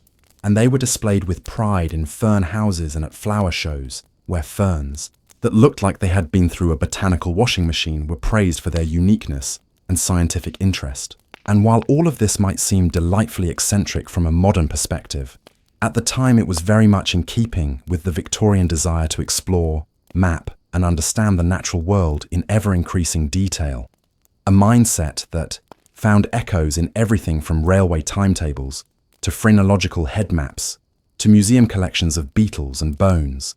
And in this sense, fern classification was part of a much larger narrative about the age, one that linked knowledge with virtue, curiosity with civilization, and botanical tidiness with moral order. Indeed, for some Victorian thinkers, especially those aligned with natural theology, the study of ferns was more than a pastime or a science. It was a spiritual exercise, proof that even the most modest and ancient forms of life bore the imprint of divine design, and that to understand their structures was to glimpse the workings of a higher mind. Sermons were preached using fern spores as metaphors for unseen faith, essays written about the sacred geometry of frond division, and in more than one drawing room, a fern was displayed not just for beauty, but as a moral lesson, in humility, in patience, in silent growth beneath the canopy of life's forest. And so, as the Victorian fern craze entered its scientific phase, it brought with it not only tweezers and Latin names, but a whole tangled network of meanings: social, spiritual, intellectual, aesthetic. And it is perhaps fitting that, in the end, the more the Victorians tried to classify their ferns, the more they were classified in return, as people who believed, above all, that the world, no matter how mossy or meandering, could be made sense of with enough notebooks, enough gentleness, and just the right magnifying glass. In the hushed, fern-fringed world of Victorian naturalism, where mossy paths wound through shaded woodlands and the soft sigh of leaves could drown out even the loudest carriage wheels of progress, there thrived a group of women whose names rarely, appeared in the newspapers or the annals of empire, but who nonetheless cultivated lives of quiet authority, scholarship, and surprising autonomy, all under the leafy cover of the fern. These were the lady fern collectors, spinsters, governesses, vicars' daughters, or gentlewomen of modest fortune, who found in the shaded glades and damp gullies of Britain's countryside not only a retreat from the rigid strictures of Victorian domesticity, but also a space in which to engage with science, beauty, and selfhood on their own terms. And while society may have gently mocked the image of the woman with her parasol and magnifying glass, poking about in bogs for what seemed like little more than leafy weeds, there was, in truth, something quietly revolutionary in their pursuits. For at a time when formal education for women remained limited and professional scientific careers nearly inaccessible, fern collecting offered a rare and respectable outlet for intellectual curiosity, a pursuit that was at once fashionable and serious, decorative and empirical, feminine and just daring enough to hint at independence. Many women kept detailed journals of their fern expeditions, recording not just the plants they found, but also the weather, the soil conditions, the companionship, or lack thereof, and the emotional resonance of each location, transforming the act of collecting into something far richer than mere botanical record-keeping. It became, for some, a kind of personal literature, a naturalist's diary, in which the unfurling of a frond could mirror the slow emergence of self-knowledge. And though few of these women published under their own names, their influence was felt nonetheless. In the letters they exchanged with better-known botanists, in the specimens they contributed to local museums and herbaria, and in the guidance they offered to younger collectors, often through handwritten manuals passed among friends, sisters, and students. It is tempting, even romantic, to imagine these women wandering alone through the dappled woodlands of Devon or the heather-strewn hills of Yorkshire, tweezers in one hand, collecting case in the other, free from the chaperoned drawing rooms and needlework circles that otherwise confined their days. But many did just that, walking unaccompanied, often in unsuitable boots, far from home and well beyond the range of polite society, in pursuit of a rare asplenium or the perfect frond, of Lady Fern, Ethereum filix femina, whose delicate lacy structure mirrored the very aesthetic they were said to embody. The Lady Fern itself became a kind of emblem, both literal and symbolic, for the women who collected it. Beautiful but resilient, fragile in appearance but stubborn in its habitat. It flourished in shaded, overlooked places, often underfoot, or half hidden by bramble, just as its human counterparts carved out spaces for themselves in a world that rarely acknowledged their scholarly ambitions. In some cases, collecting became a kind of emotional refuge as well, particularly for women who had experienced personal loss, disappointment, or the loneliness that came from not marrying in a society obsessed with matrimony. There are accounts of women who, having been jilted or widowed young, poured their attentions into fern cultivation. Their sitting rooms transformed into miniature forests, where no one judged them for their solitude, and where the slow, dependable rhythm of plant care offered a balm for restless minds. And if some took it a step further, designing custom fern cases, creating pressed fern scrapbooks bound in green Morocco leather, or even hosting salons where like-minded ladies would sip tea and debate the merits of Scolopendrium vulgare, then, so much the better, for it was precisely in these delicate, seemingly frivolous rituals that something like power took root. For example, one Miss Edith L., known only through her surviving correspondence, spent 20 years documenting the ferns of Cornwall, producing dozens of precise illustrations and at least 3 detailed classification charts that were later used, unattributed, by a male botanical author who praised her accuracy without once naming her. Such was the paradox of the Victorian lady scientist. Essential but invisible, admired but unacknowledged, a ghost behind the foliage. Yet she and her peers were undeterred, because for them, the pleasure was not always in recognition, but in the practice itself. The slow unfolding of knowledge, the intimate relationship with landscape, the quiet satisfaction of discovering a frond no one else had noticed. And it wasn't all solitary work either, as fern collecting also offered opportunities for friendship, collaboration, and even subtle forms of resistance to social norms. Many women formed collecting clubs or attended fern lectures together, using the excuse of botanical interest to step outside traditional gender roles and claim public space. And there are touching records of lifelong friendships maintained through the shared care of a fern collection, with pressed specimens and letters sent back and forth across the country like green-tinted love notes. Even in fiction and poetry of the time, the lady fern collector began to appear as a recognizable type, gentle but determined, observant, principled, and slightly eccentric, a figure who might shun balls and promenades in favor of trailing skirts, damp with bog water and boots caked in moss. And while this image was sometimes played for gentle humor, there was also respect in it. A grudging acknowledgement that beneath the petticoats and parasols lay minds as capable and curious as any, donned in tweed and trousers. In some cases, lady fern collectors were the ones who first identified unusual variants, maintained carefully controlled breeding programs for rarities, or devised novel methods of spore cultivation long before such work was taken seriously by institutions. And even if their names did not make it into the Royal Society or botanical textbooks, their legacy survives in countless fern gardens, herbarium sheets and footnotes, whispering their quiet rebellion through leaf and loam.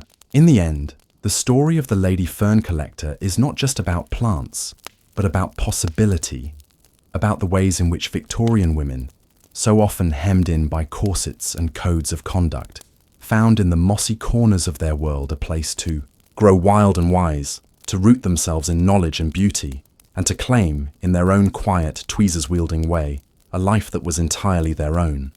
While the polite drawing rooms and glass-fronted parlours of Victorian homes were often graced with doilies, piano stools and embroidered cushions, a growing number of these respectable interiors began to play host to something rather less expected. Entire miniature rainforests carefully curated by fussy amateurs with strong opinions about humidity levels and spore germination. The fernery, an ornate space, sometimes a single glass case, sometimes an entire room, or even a dedicated outdoor grotto, became the ultimate badge of gentle eccentricity, middle-class ambition, and horticultural dedication. For the aspiring Victorian fern lover, it was not enough to simply collect wild specimens and press them between blotting paper. Oh no, real fern enthusiasts needed to cultivate them, nurture them, showcase them, and, most importantly, convince house staff not to water them incorrectly or dust the fronds with coal-smudged rags. Thus, the process of building and maintaining a fernery became a delicate dance of domestic diplomacy, scientific curiosity, and aesthetic perfectionism, all wrapped in the hushed rustle of fronds and the scent of damp loam. The very first step in creating a proper fernery was, of course, location. For the indoor variety, this meant choosing a window with good light, but no direct sun. Ferns, famously dramatic, do not care for sunburn, preferably facing east or north, and ideally near a fireplace that could be used in winter, but not so near as to dry out the air. Ferns loved moisture, sulking visibly if deprived.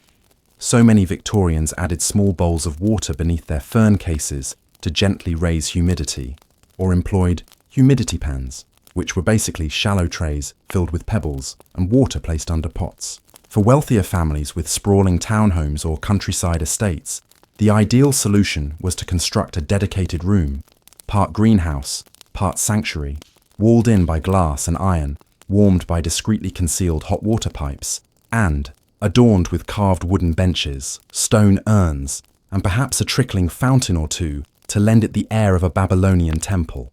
But not everyone had the luxury of spare rooms and the staff to scrub algae off limestone planters, so the more modest fern lovers of London or Bath contented themselves with a Wardian case, a glass container that resembled a miniature greenhouse, originally invented by Nathaniel Bagshaw Ward to protect delicate tropical plants from the city's soot-laden air. These cases came in many sizes, from bookshelf ornaments to freestanding floor models, and were often the pride of a household, requiring constant vigilance lest mold or pests invade the microclimate and destroy months of careful cultivation. Choosing the ferns themselves was an art form, with collectors debating the relative merits of the heart's tongue, Asplenium scolopendrium, versus the maidenhair, Adiantum, the former sturdy and sculptural, the latter lacy and capricious.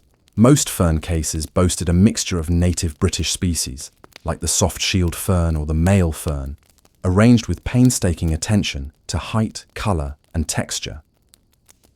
Enthusiasts took pride in replicating the natural settings of each species, using carefully layered soil, moss, pebbles, and sometimes even miniature rock formations to mimic a cliffside or riverbank. Some even included tiny ceramic animals or fairy figurines hidden among the fronds, though this practice was controversial among the more serious collectors, who felt it trivialized the botanical majesty of the subject. Maintenance, however, was where things became tricky. Ferns required careful watering. Not too much, lest root rot set in, but never too little, or the leaves would crisp at the edges and wilt dramatically. Temperature control was vital. Dust had to be kept at bay without disturbing the delicate surfaces of the fronds. And above all, one had to guard against the twin scourges of the Victorian fernery, aphids and red spider mites, which could descend like biblical plagues and were best fought with either hand-picking, tobacco water, or, if one could afford it, a gardener's early morning inspection with a magnifying glass and sprayer. It was at this point that the housemaid entered the story, sometimes as an ally, more often as an unwilling conscript. For in many households, the daily care of the fern case fell to the domestic staff, who were expected to follow elaborate watering routines, mist the case with rose water, or rainwater, never tap, and trim dead fronds without damaging the living ones. Housemaids, already tasked with managing the coal scuttles, sweeping hearths, ironing linens, and dealing with chamber pots, now had to master the subtle demands of horticultural stewardship. Some rose to the occasion, becoming quiet experts, while others found the whole affair absurd, referring to the fernery as the mistress's little jungle, or that blasted leaf box. Indeed, more than one Victorian diary mentions the ongoing skirmishes between housemaids and ferns, as overwatering led to fungus, underwatering led to sulking plants, and the fern lover of the house took to leaving instructional notes, passive-aggressive labels, and, occasionally, standing over the poor maid to demonstrate the proper flick of the wrist when misting. There are even surviving letters in which ladies lament their inability to find a maid with a true feeling for ferns, a qualification that rarely appeared in employment ads, but seemed to some more vital than experience with silver polishing. Beyond the domestic intrigue, however, the Victorian fernery remained a deeply personal project for many, a symbol of care, refinement, and cultivated taste. Visitors were expected to admire the specimens, to listen politely as the host described the origin of each frond, and to ask intelligent questions about soil mixtures or spore propagation. Some fern lovers hosted weekly fern evenings, where neighbours might gather for tea, poetry readings, and gentle strolls through the fernery, candles casting flickering shadows over the green tableau. A few bold souls even attempted to grow tropical ferns, importing spores from Ceylon or the Caribbean, and nurturing them like fragile royal infants. Though most soon discovered that unless one had a full greenhouse and a gardener trained in equatorial botany, these specimens tended to perish in the unpredictable British climate. Still, the attempt was part of the charm. One could dream, after all, of a little piece of the jungle nestled behind one's sitting room curtains. By the 1870s, fern mania had reached its architectural peak, with some country homes boasting fully landscaped outdoor ferneries complete with artificial grottos, winding paths, and hidden nooks for reading or reflection. These spaces often featured imported rocks. The Victorians adored a good boulder, carefully positioned to create a naturalistic effect, and were planted with ferns chosen not only for their beauty, but for their survivability in the damp British shade. The planning guides for these projects read like a cross between gardening manuals and spiritual treatises, detailing drainage techniques, aesthetic principles, and ideal bench placement for morning contemplation. Ultimately, the Victorian fernery, whether a grand estate grotto or a humble Wardian case on a windowsill, was more than a trend. It was a statement of taste, of aspiration, of one's relationship to nature in an increasingly industrial world. It represented for many a retreat into something older, quieter, and more verdant. And while it may have caused a few ruined skirts, mouldy carpets, and frazzled housemaids, it also left behind a legacy of beauty, of curiosity, and of an entire generation who believed firmly and gently that happiness could be grown from spores, given the right light, the right glass, and just a little patience. As fern mania crept deeper into Victorian society, like creeping moss on a damp garden wall, it brought with it not only botany and beauty, but an entirely unexpected side effect: crime. Yes, dear listener, even in the hushed glades of British woodland and the tidy lawns of country estates, the quiet fronds of the fern were not safe. The Victorian obsession with collecting had, perhaps inevitably, begun to spiral into something more intense. As rare species grew rarer still and demand skyrocketed, so too did a peculiar subculture of criminal enterprise, a world of fern theft, poaching, and what newspapers of the time began to call fern pilfering. It sounds improbable even, silly that plants so delicate could inspire such desperate measures. But the truth is, the Victorians prized ferns not merely for their beauty, but for their rarity and the sense of scientific exclusivity they conferred. Some species, such as the Killarney fern, Trichomonas speciosum, were so difficult to find and so sensitive to light and heat that even slight mishandling would result in a shriveled husk within hours. Yet that didn't stop would-be collectors, dealers, and enterprising ruffians from scouring cliffsides, trespassing into private woods, and even scaling sheer rock faces to gather specimens to sell on the black market of botanical curiosities. Much of this fern fever was fueled by a competitive spirit that gripped certain amateur botanists, mostly middle-class men and women with the time, funds, and inclination to turn fern collecting into a full-blown vocation. They catalogued their specimens with great pride, displayed them in well-labelled albums or glass cases, and, most dangerously, published articles in local journals bragging of their finds and vaguely describing the location of rare plants.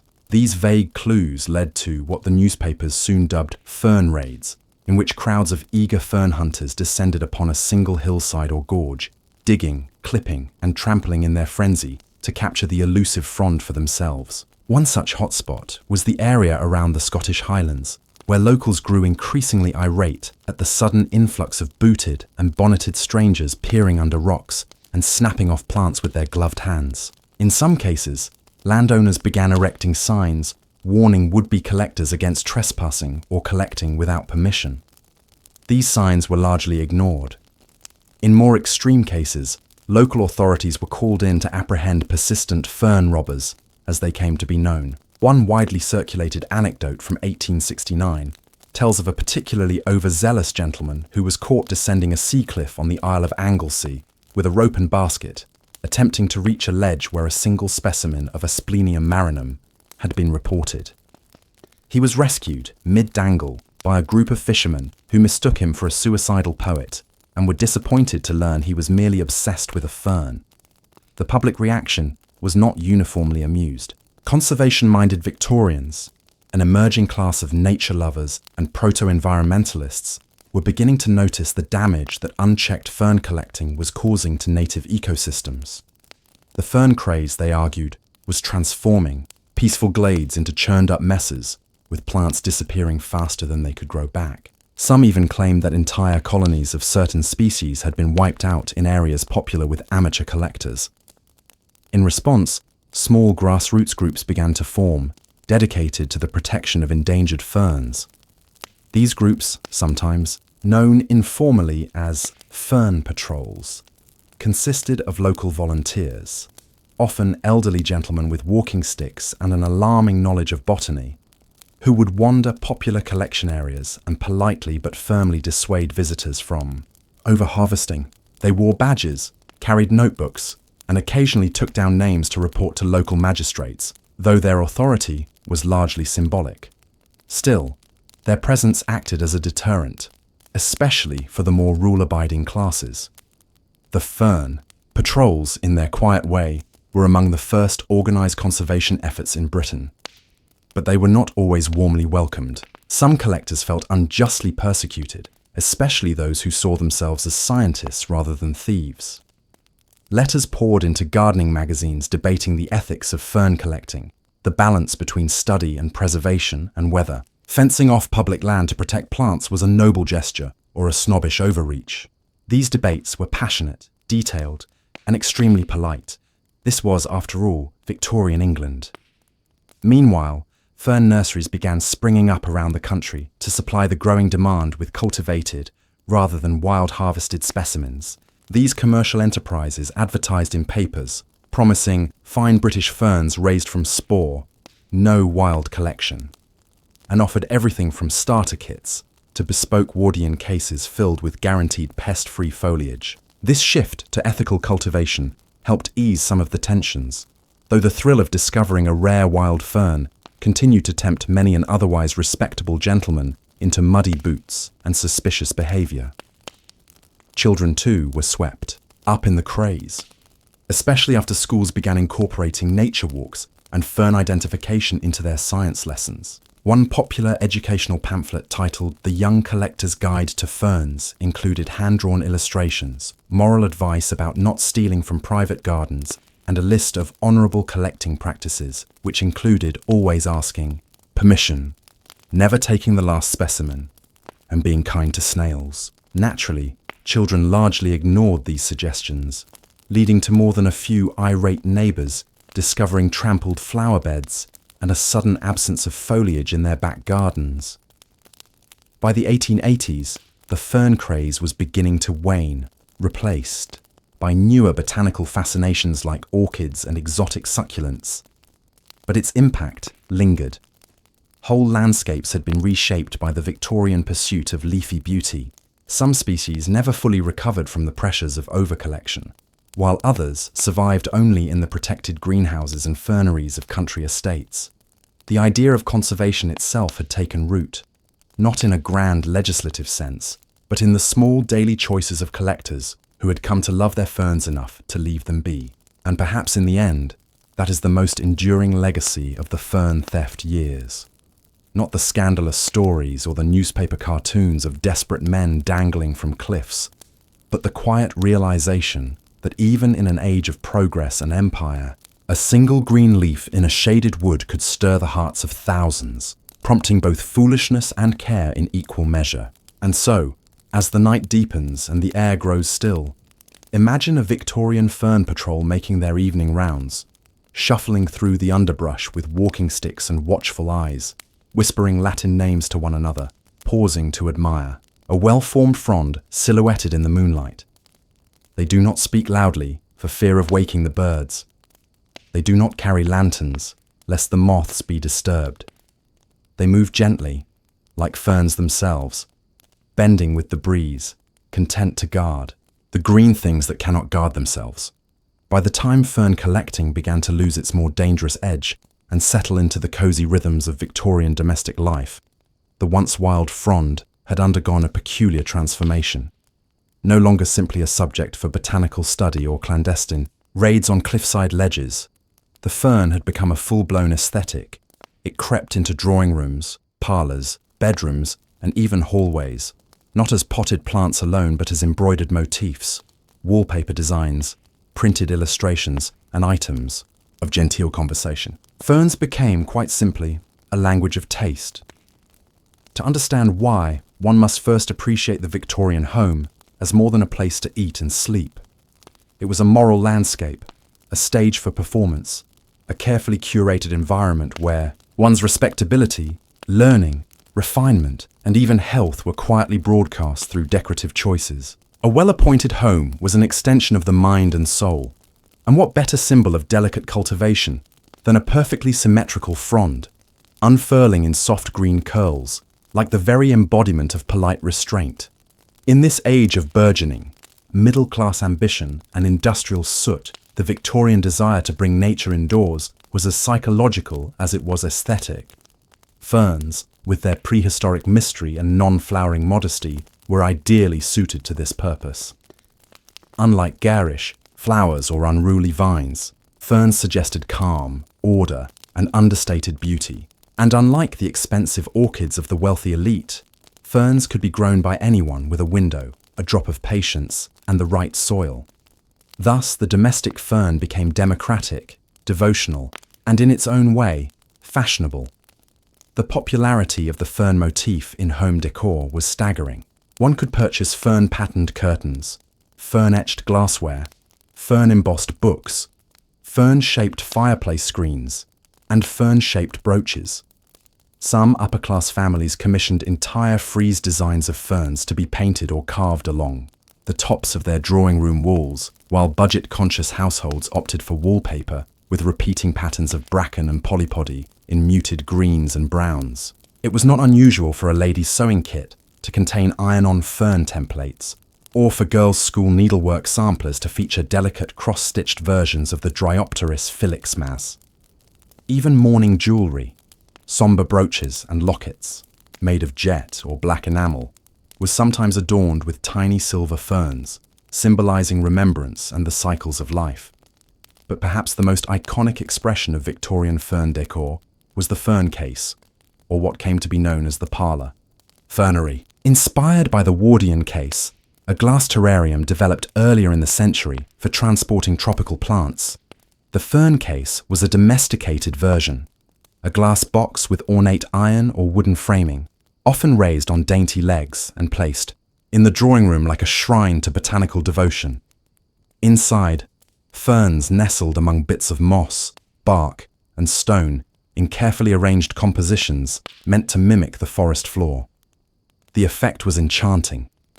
Miniature landscapes in perpetual twilight, where condensation dripped gently down the glass and tiny ferns unfurled at a leisurely pace. These cases were more than decorative.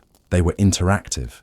Victorian hosts might proudly explain the scientific names of their fronds to visiting friends or point out the progress of a new sporling. Children were encouraged to monitor moisture levels and open the little windows for ventilation. Entire guidebooks were published on the care and composition of fern cases, offering tips on drainage, temperature, and ideal pairings of species. Some households even gave names to particularly beloved specimens, treating them with the fondness one might reserve for a house cat. Fern cases offered a manageable escape into a controlled wilderness, orderly, serene, and responsive.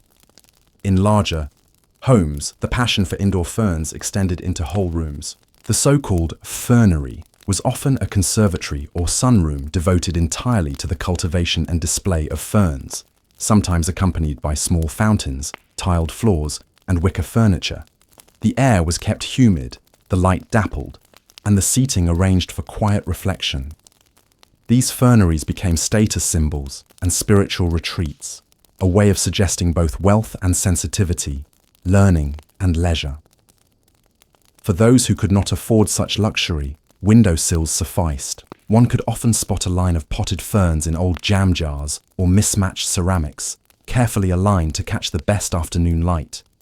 They became the botanical companions of poets, spinsters, widows and scholars, lending their gentle green to the pages of journals and the silence of long afternoons.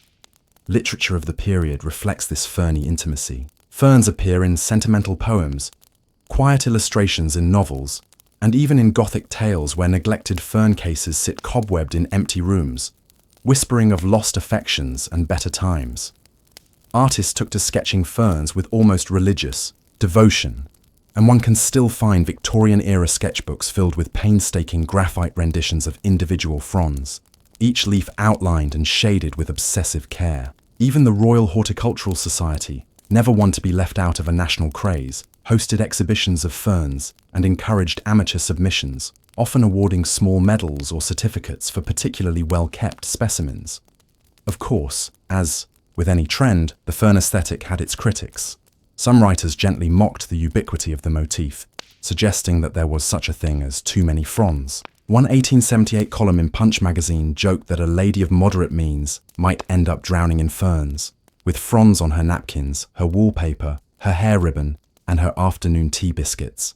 She breathes ferns, dreams ferns, speaks of nothing but ferns, and, when in need of refreshment, consumes fern-shaped ices with a sigh of deep content. This gentle satire did little to slow the trend. The fern had struck a nerve, both a decorative and emotional one. It was no longer merely a plant but a symbol of nature tamed, of beauty found in quiet things, of time slowed to a vegetative crawl. In an era of train whistles, coal smoke, and empire, the humble fern offered a whisper of calm. It is easy, in the electric glow of our modern lives, to underestimate the power of such things. But imagine, if you will, sitting by the fire in a Victorian parlour, the gaslights dimmed, a tea tray cooling on the side table, and the fern case in the corner casting shadowy silhouettes against the wall. Outside, rain taps on the window panes. But inside, everything is still. You lean forward to peer at a new green curl just beginning to unfurl behind the glass. It is, somehow, enough. And so, as the hour grows late and the world quiets, let your thoughts drift like spores in a shaded wood, floating through the gentle twilight of a fernery. Let the glass walls of your imagination fog gently, sealing in the calm, the patience, and the peculiar beauty of a world that once believed a single frond could make a room feel complete. As the Victorian fern craze unfurled through homes and drawing rooms, its reach extended far beyond decor. Indeed, the domestic popularity of ferns gave birth to a new kind of community, one that blended amateur science with sociability, devotion, with detail, and a faintly comic degree of seriousness, with the gentle rhythm of weekly correspondence. These were the fern clubs, botanical societies, and informal frond circles that dotted the United Kingdom, and in time, reached across oceans. For many enthusiasts, collecting ferns was no longer a solo activity. It became a structured pursuit, complete with newsletters, club badges, tea meetings, excursion planning, and strict guidelines on spooning. Not the romantic kind, but the collecting of live fern samples using a specially shaped trowel known as a fern spoon. These spoons were often carried by dedicated pterodomaniacs, fern fanatics, on field, walks, and were wielded with surprising pride and delicacy. To be seen with a leather-bound plant press, a notebook, and a brass-capped fern spoon dangling from one's belt was, for a time, the mark of refined ambition and gentle scholarship. Some fern societies had long and splendid names, such as the East Anglian Association for the Collection and Preservation of Native Fronds and Allied Specimens, while others favoured charming abbreviations like the FLS, Fern Lovers Society, or SOFT, Society of Frondtenders, quite real and yet sounding almost invented. They met in rented church halls, back rooms of tea shops, or the occasional wealthy member's conservatory. There, with biscuits and notepaper, ladies and gentlemen shared spore packets, debated taxonomy, and gave miniature lectures on such heated topics as whether the lady fern was truly distinct from the alpine buckler. These gatherings were gentle, methodical, and surprisingly inclusive. While Victorian science was often a male-dominated pursuit, fern collecting attracted a broad range of participants, especially women, who were not only allowed but actively welcomed in fern societies. Here, female curiosity about the natural world could be expressed without scandal, and women's botanical drawings, specimen collections, and even taxonomic theories were published in amateur journals with appreciative notes and polite applause. Some clubs even appointed lady presidents, particularly when they were known to own fine ferneries or had discovered unusual regional fronds. In an era where women were often excluded from universities and scientific societies, ferns offered a backdoor into respectability through science. And so, in parlours and under parasols, women spoke Latin names with quiet confidence and compared notes on spore germination with the seriousness of botanists. The scientific tools of the fern lover's trade were unthreatening yet precise. A hand lens or magnifying glass, a small knife for root trimming, paper packets for spores, and, most importantly, a proper fern press. These presses consisted of layers of blotting paper, cardboard, and wooden slats tightened with leather straps or screws. A properly pressed frond retained its shape and colour better than a flower, and so well-done specimens might be kept for decades, catalogued neatly in albums labelled with location, date, and collector's initials. Some enthusiasts went further still, binding their pressed collections into personalised volumes, the herbaria, personal botanical Bibles filled, with the careful handwriting and pride of years spent among the hedgerows. These volumes, when found today in antique shops or dusty attics, are often strangely moving, delicate slices of a life devoted to the quietest of obsessions. One might find, nestled among the pages, a small note: cliff above Windermere, May 1874, saw badger, nearly fell. Or, spotted by Lydia behind the vicarage, she was right about it being a male. These tiny glimpses into Victorian minds are intimate in their restraint, showing that even the most staid collection might contain moments of adventure, friendship, and gentle humour. Of course, not all fern fanatics confined themselves to pressing and tea drinking. Some travelled far in search of rare or rumoured specimens.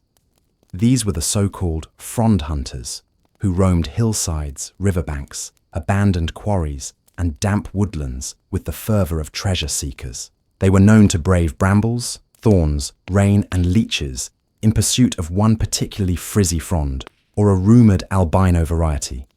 In certain places, their dedication was so extreme that local newspapers began to satirise them. One 1865 editorial complained of hordes of respectable persons trampling private hedges and shrieking at one another over footpaths in search of fronds, and even warned that some popular cliffsides were being reduced by half due to the sheer number of skirted ladies dangling over them in the hope of scoring a spleenwort.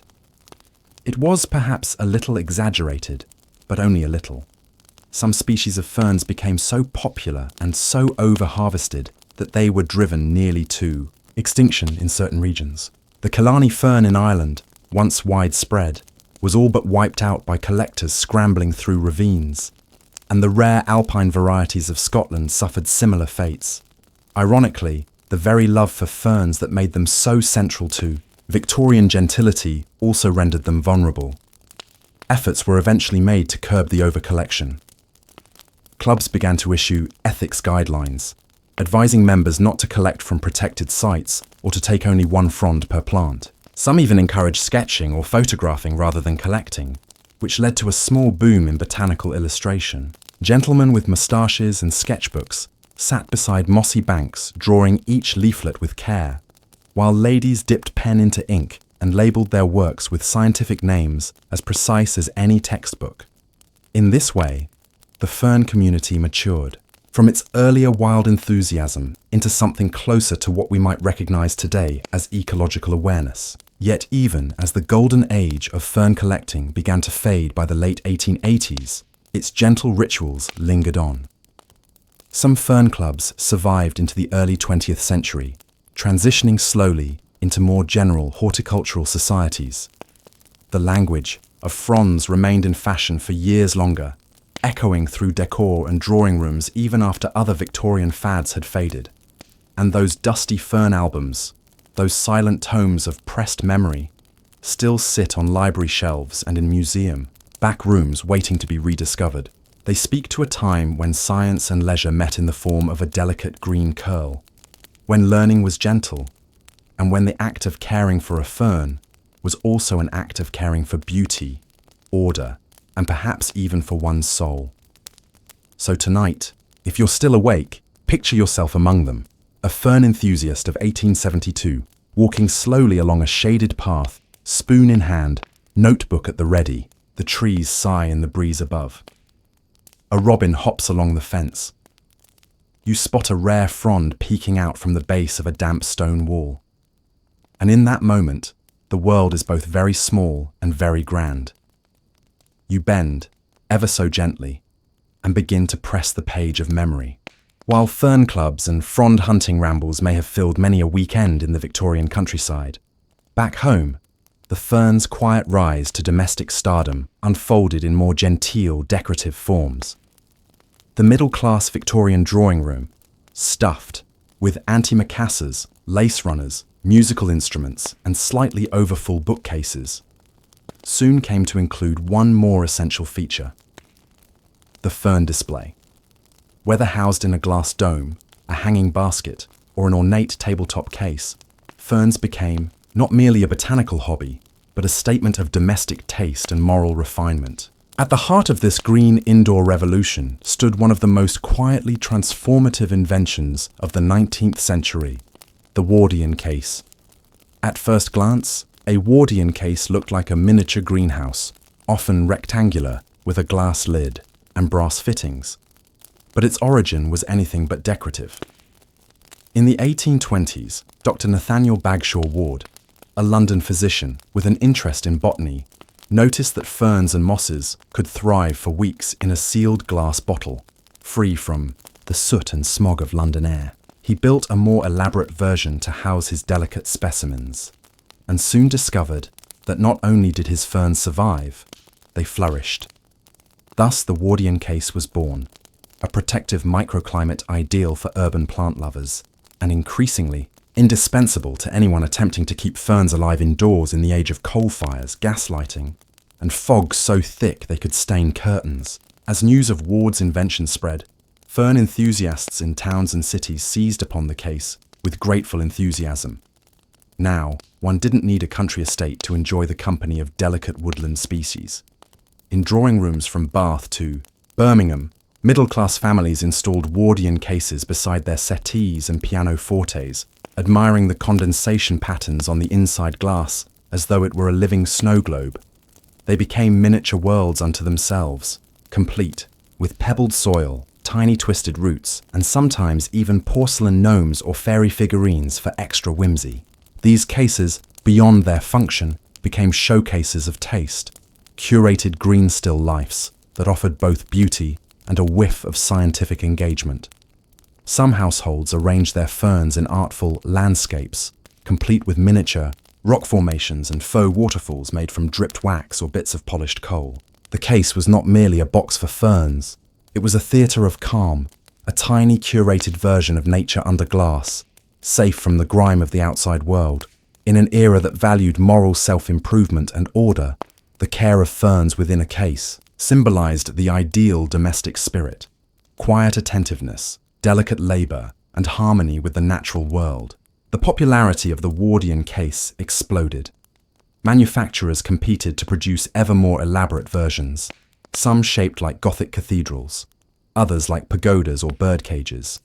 Ironmongers and glassmakers offered them in catalogues, complete, with suggestions for the best fern species, ideal placement in the room, and guides for proper condensation balance.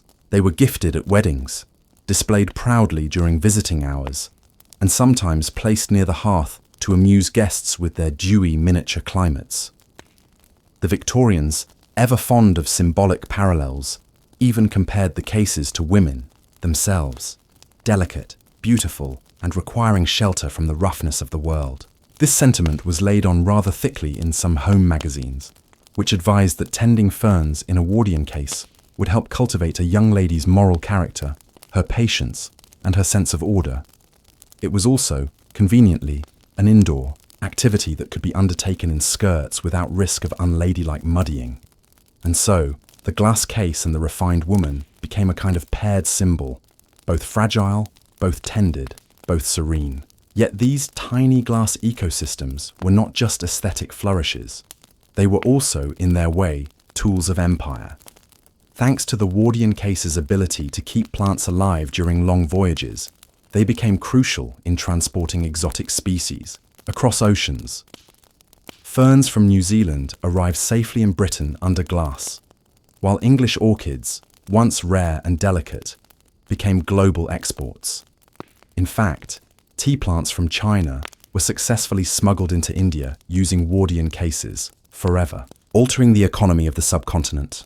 Thus, while fern cases in living rooms symbolized peace and gentility, their global counterparts enabled botanical imperialism on a quiet but massive scale. Yet for most Victorians, the case's magic remained firmly domestic. Visitors often commented on the moist, living scent that surrounded a well-kept fern case, an earthy green aroma that offered relief from soot and artificial perfumes. Children were taught to wipe the glass gently with chamois cloths, and sometimes press their noses against the panes, inventing stories about the tiny forest inside. Even bachelors were known to keep them, as a mark of taste and a kind of leafy companionship. Meanwhile, magazines such as The Gardener's Chronicle and The Lady's Floral Cabinet published tips and troubleshooting columns, What to Do If Your Heart's Tongue Wilts, or Corrective Measures for Overactive Condensation. Debates sprang up about which ferns best suited the case, whether one should prioritize aesthetic variety or humidity tolerance. Some suggested adding moss or ivy to keep the air moist. Others advocated for charcoal layering to prevent mold. The discussions, earnest and unfailingly polite, filled the pages of letters to the editor columns for years. And in all this domestic bustle, something quietly profound was happening. The Victorian living room was becoming a kind of sanctuary, a controlled pocket of the natural world, curated with care, where science and art met under a pane of foggy glass. Ferns, once mere woodland background, were now central fixtures in the story of home. They whispered of places untouched by industry, of calm glades and forgotten dells, of a world where nothing rushed and nothing clashed. To own a fern in a case was to declare oneself a custodian of something older, wilder, and somehow more peaceful than the world outside. And so, ferns stayed, decade after decade, their fronds unfurling and refurling in silence. Some grew wild within their cases and had to be trimmed with tiny scissors. Others were tenderly replaced when they yellowed, with solemn little ceremonies of thanks and regret. The Wardian case, though eventually displaced by new fashions and modern houseplants, never quite vanished. It still survives today in antique shops and museum displays, its glass fogged with the memory of 100 small domestic rituals. And for those who pause to imagine, it offers a portal to another era, to the soft footfall of slippers on a carpet, the ticking of a clock, the hush of a turning page, and the quiet pride of a fern that thrived, for decades, beneath its glass cathedral. Tonight, if you glance around your room and imagine a fern-filled case beside your window, remember, within that miniature world once dwelled the dreams of an entire age, small, green, and very, very still. As fern fever continued to spiral across Victorian society, it was only natural that an explosion of printed material would soon follow in its wake. This was an era already gripped by the great publishing boom of the 19th century, when penny, papers, serialized novels, etiquette handbooks, and self-improvement manuals flooded the homes of the literate middle class. So too did an ever-growing stack of fern-centric books, pamphlets, periodicals, and illustrated albums that transformed a simple plant into a full-blown literary genre. And unlike the dry taxonomic tomes of earlier botanical scholars, these works were often delightfully earnest, gently humorous, and unironically passionate about the humble frond. Whether one was a seasoned collector or a curious beginner who had only recently spotted a lacy specimen in a hedgerow, there was a fern book for you. Titles like The Ferns of Great Britain and Ireland by Thomas Moore, Rustic Adornments for Homes of Taste by Shirley Hibbard, and the more compact How to Know the Ferns by Frances Theodora Parsons, offered not only identification guides and growing tips but also reflections on beauty, nature and morality. These books were often as much about philosophy as they were about horticulture. They framed ferns as emblems of simplicity and virtue, unspoiled by modern vice and industrial frenzy. To study ferns, according to some authors, was to better understand the delicate structure of the universe itself. The veins of a leaf were likened to rivers of knowledge. The slow uncurling of a frond mirrored the quiet revelations of the soul. It was heady stuff, and people absolutely adored it. For the more visually inclined, there were the gorgeously illustrated albums that adorned many a Victorian parlour table. Lithographed plates of delicate green on cream backgrounds showed fronds in all their varieties, from the noble male fern to the dainty maidenhair, from the regal royal fern to the humble polypody. These illustrations were often as much art as science, with fern stems drawn arching in gentle swoops, like the skirts of dancing ladies or the tips of musical notes. Fern albums also became popular among amateur collectors, especially women, who pressed real fern fronds between the pages, labelled them with loving care, and created personal catalogues of their botanical conquests. No drawing room was truly complete without at least one such album on hand, ideally displayed alongside the family Bible and a few well-thumbed volumes of Tennyson.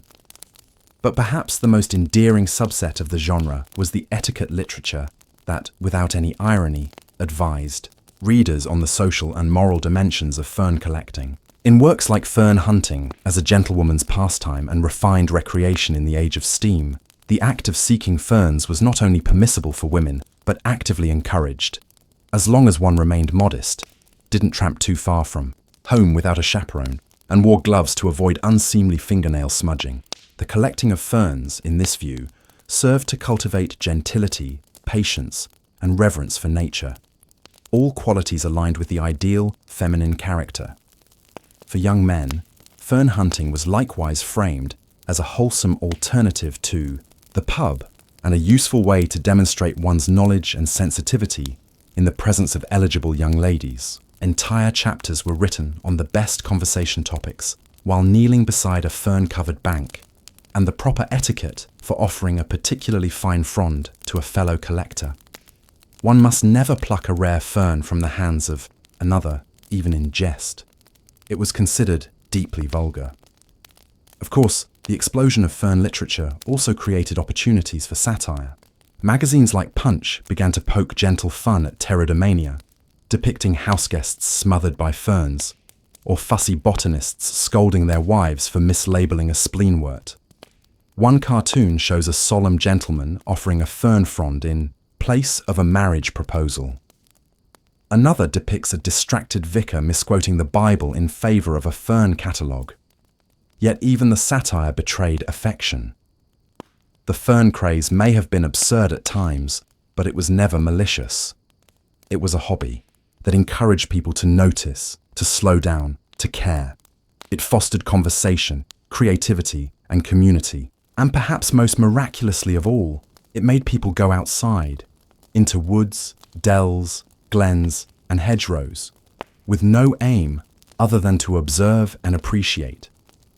More than one fern manual from the period includes advice on sketching, poetry, or reflective, journaling while out collecting, suggesting that the pursuit was as much about mental health as it was about taxonomy. Some authors even recommended bringing along a small carpet square to sit upon in the woods, or a folding stool so one could sketch a particularly noble fern from just the right angle. A few ambitious souls took the idea even further and published entire field diaries filled with pressed fronds, watercolor illustrations, notes on light and soil, and even poetic meditations on the mossy silence of their favorite fern glade. These books, often privately printed and distributed among friends, became treasured mementos of a life gently lived. And then there were the lectures. Oh yes, the lectures. Fern societies hosted them in abundance, with titles like The Secret, Architecture of the Frond or Moisture and Meaning in the British Pteridophyte. They were delivered to packed church halls, libraries, and even railway stations. Attendees, often armed with notepads, fidgeted in their chairs as local experts adjusted magic lantern slides and cleared their throats. Some lectures were thrillingly precise, others meandering and sleep-inducing, but all were met with applause. Questions from the audience ranged from the care of delicate spores to the ethics of replanting. In a world increasingly driven by mechanization, here was a space for careful thought, for learning that unfurled like a leaf, not in a rush, but in patience. And so the printed word helped keep the fern craze alive, not merely as a horticultural trend, but as a shared cultural language. To read about ferns, to write about them, to pass along a manual or lend a botanical atlas was to take part in something quietly revolutionary, a movement of appreciation for the unnoticed, the uncultivated, the persistently green. And when night fell and the ferns had been pressed or spritzed or admired for the day, many Victorians no doubt curled up by lamplight with a familiar book of fronds, letting their eyes drift slowly across the looping names and feathered illustrations. A peaceful way to end the day, cradled not by plot or peril, but by the calm, green rhythm of a plant that asked nothing but to be noticed, just once, with wonder. Sleep came easily in such company. By the latter half of the 19th century, the influence of the fern was no longer confined to mossy banks and field guides. It had infiltrated the Victorian home with a quiet but unmistakable determination. Ferns were no longer simply admired in their native woodland habitat or pressed into albums for posterity. They became an aesthetic imperative, a domestic presence, and in some cases, a full-blown design principle. The term fernery was no longer confined to a portion of one's garden or greenhouse. It extended its reach into the drawing room, the hallway, the breakfast nook, and even the occasional water closet.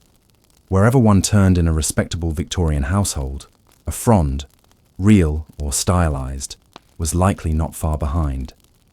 One of the primary agents of this interior botanical revolution was the Wardian case, invented in the early 1800s by Dr. Nathaniel Bagshaw Ward. This glass container was originally designed to safely transport exotic plants across oceans. But Victorians quickly recognized its potential as a stylish, dust-free, humidity-preserving vessel for growing ferns indoors. These cases, often elaborately constructed from wood and brass, became status symbols in middle-class homes. Some were no larger than a birdcage, perched on a side table with a single lush fern inside. Others were full cabinet-sized constructions, complete with curved glass panels, hinged doors, and decorative finials, resembling miniature greenhouses for the parlour. In these moist, controlled environments, ferns thrived, and so too did the imaginations of their caretakers. Caring for a Wardian case was not a passive affair. Owners routinely fussed over the exact angle of sunlight, the frequency of misting, and the arrangement of miniature stones and moss carpets to best evoke a naturalistic woodland floor. Some even inserted tiny porcelain deer or gnome figurines among the fronds, creating a permanent scene of fairyland tranquility under glass. Manuals were published on the proper assembly and maintenance of these cases, complete with floor plans and cautionary tales about overwatering. In a world newly animated by the idea of bringing nature indoors, the Wardian case represented a perfect compromise between wildness and refinement. Beyond the living specimens, ferns became an all-consuming decorative motif. They were stenciled onto wallpaper in repeating patterns that mimicked the gentle swirl of a frond. They were embroidered onto antimacassars, stitched into samplers, and etched into mirror frames. Some daring decorators even painted large-scale ferns directly onto furniture, especially in guest rooms where the motif was seen as simultaneously modern and soothing. Silverware handles were adorned with fern patterns. Serving platters bore painted borders of polypody and bracken. Lampshades, doilies, and fire screens all submitted to the rule of the frond. For the Victorian homemaker or hostess, ferns were a way to signal taste without ostentation. Nature's own design, neither overly feminine nor aggressively masculine. Their symmetry suggested order, while their curl implied a gentle unfolding, like time or memory. This ubiquity was perhaps best displayed in parlour art, where pressed fern fronds were arranged in elaborate patterns behind glass and framed like miniature botanical trophies. These framed arrangements, often surrounded by dried flowers, ribbons, or even poetic quotations, became popular gifts and keepsakes. They adorned the walls of schools, Sunday school classrooms, and modest homes where real gardens might be out of reach. Each framed frond seemed to whisper of a walk once taken, a glade once visited, or a thought once cherished. Even the Victorians' obsession with mourning and memorialization took on fern-like overtones. Ferns, being evergreen and capable of thriving in low light, were seen as symbols of endurance and memory. It was not uncommon for mourning wreaths to incorporate fern fronds, or for memorial cards to feature delicate illustrations of fern leaves alongside funereal borders. The Victorians, who often expressed grief through flowers, found in the fern a quieter, more stoic partner in sorrow, a plant that neither withered nor bloomed but simply endured, frond by frond. Ferns even managed to climb the ranks of architectural ornament.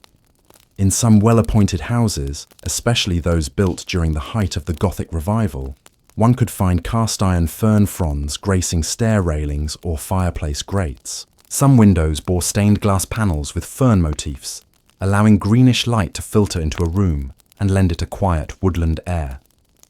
Public buildings followed suit. The occasional fern design crept into the ironwork of parks, the plasterwork of libraries, and the tile mosaics of conservatories and spas.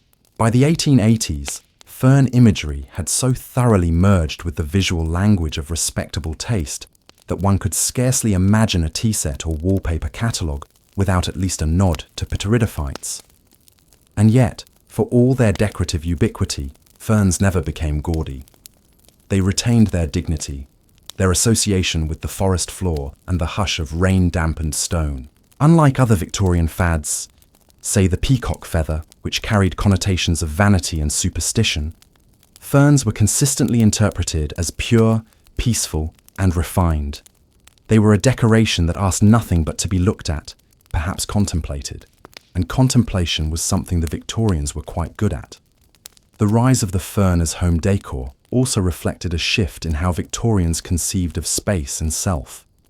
As cities grew crowded and industrial grime settled thick upon their bricks, the indoors became more than a refuge. They became a canvas for longing for a simpler past, a pre-industrial Eden, a romanticized countryside they might visit in summer or remember from childhood.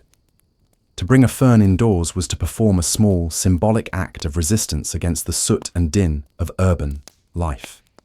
It was to declare that beauty could still flourish in glass boxes and on wallpaper borders, that one could control, if only a little, the pace and tone of modern life. Even the act of dusting a fern leaf gently with a feather or a puff of air became part of a ritual of mindfulness, and perhaps that is what ferns ultimately offered most of all, a reason to pause, to bend down, to look closely, to marvel at symmetry and subtlety. In an age bursting with invention and upheaval, the fern remained unchanged, unassuming, and quietly present. It was a friend to the introspective, a muse to the amateur artist, and a source of calm to the overstimulated. And so it nestled into the corners of parlours and the backs of hallways, content to be glanced at between sips of tea or admired in the stillness of a Sunday afternoon. In a world that celebrated progress, the fern whispered of constancy, and, in that gentle whisper, many Victorians found comfort, the kind that settles over a room like soft lamplight and lingers into dreams.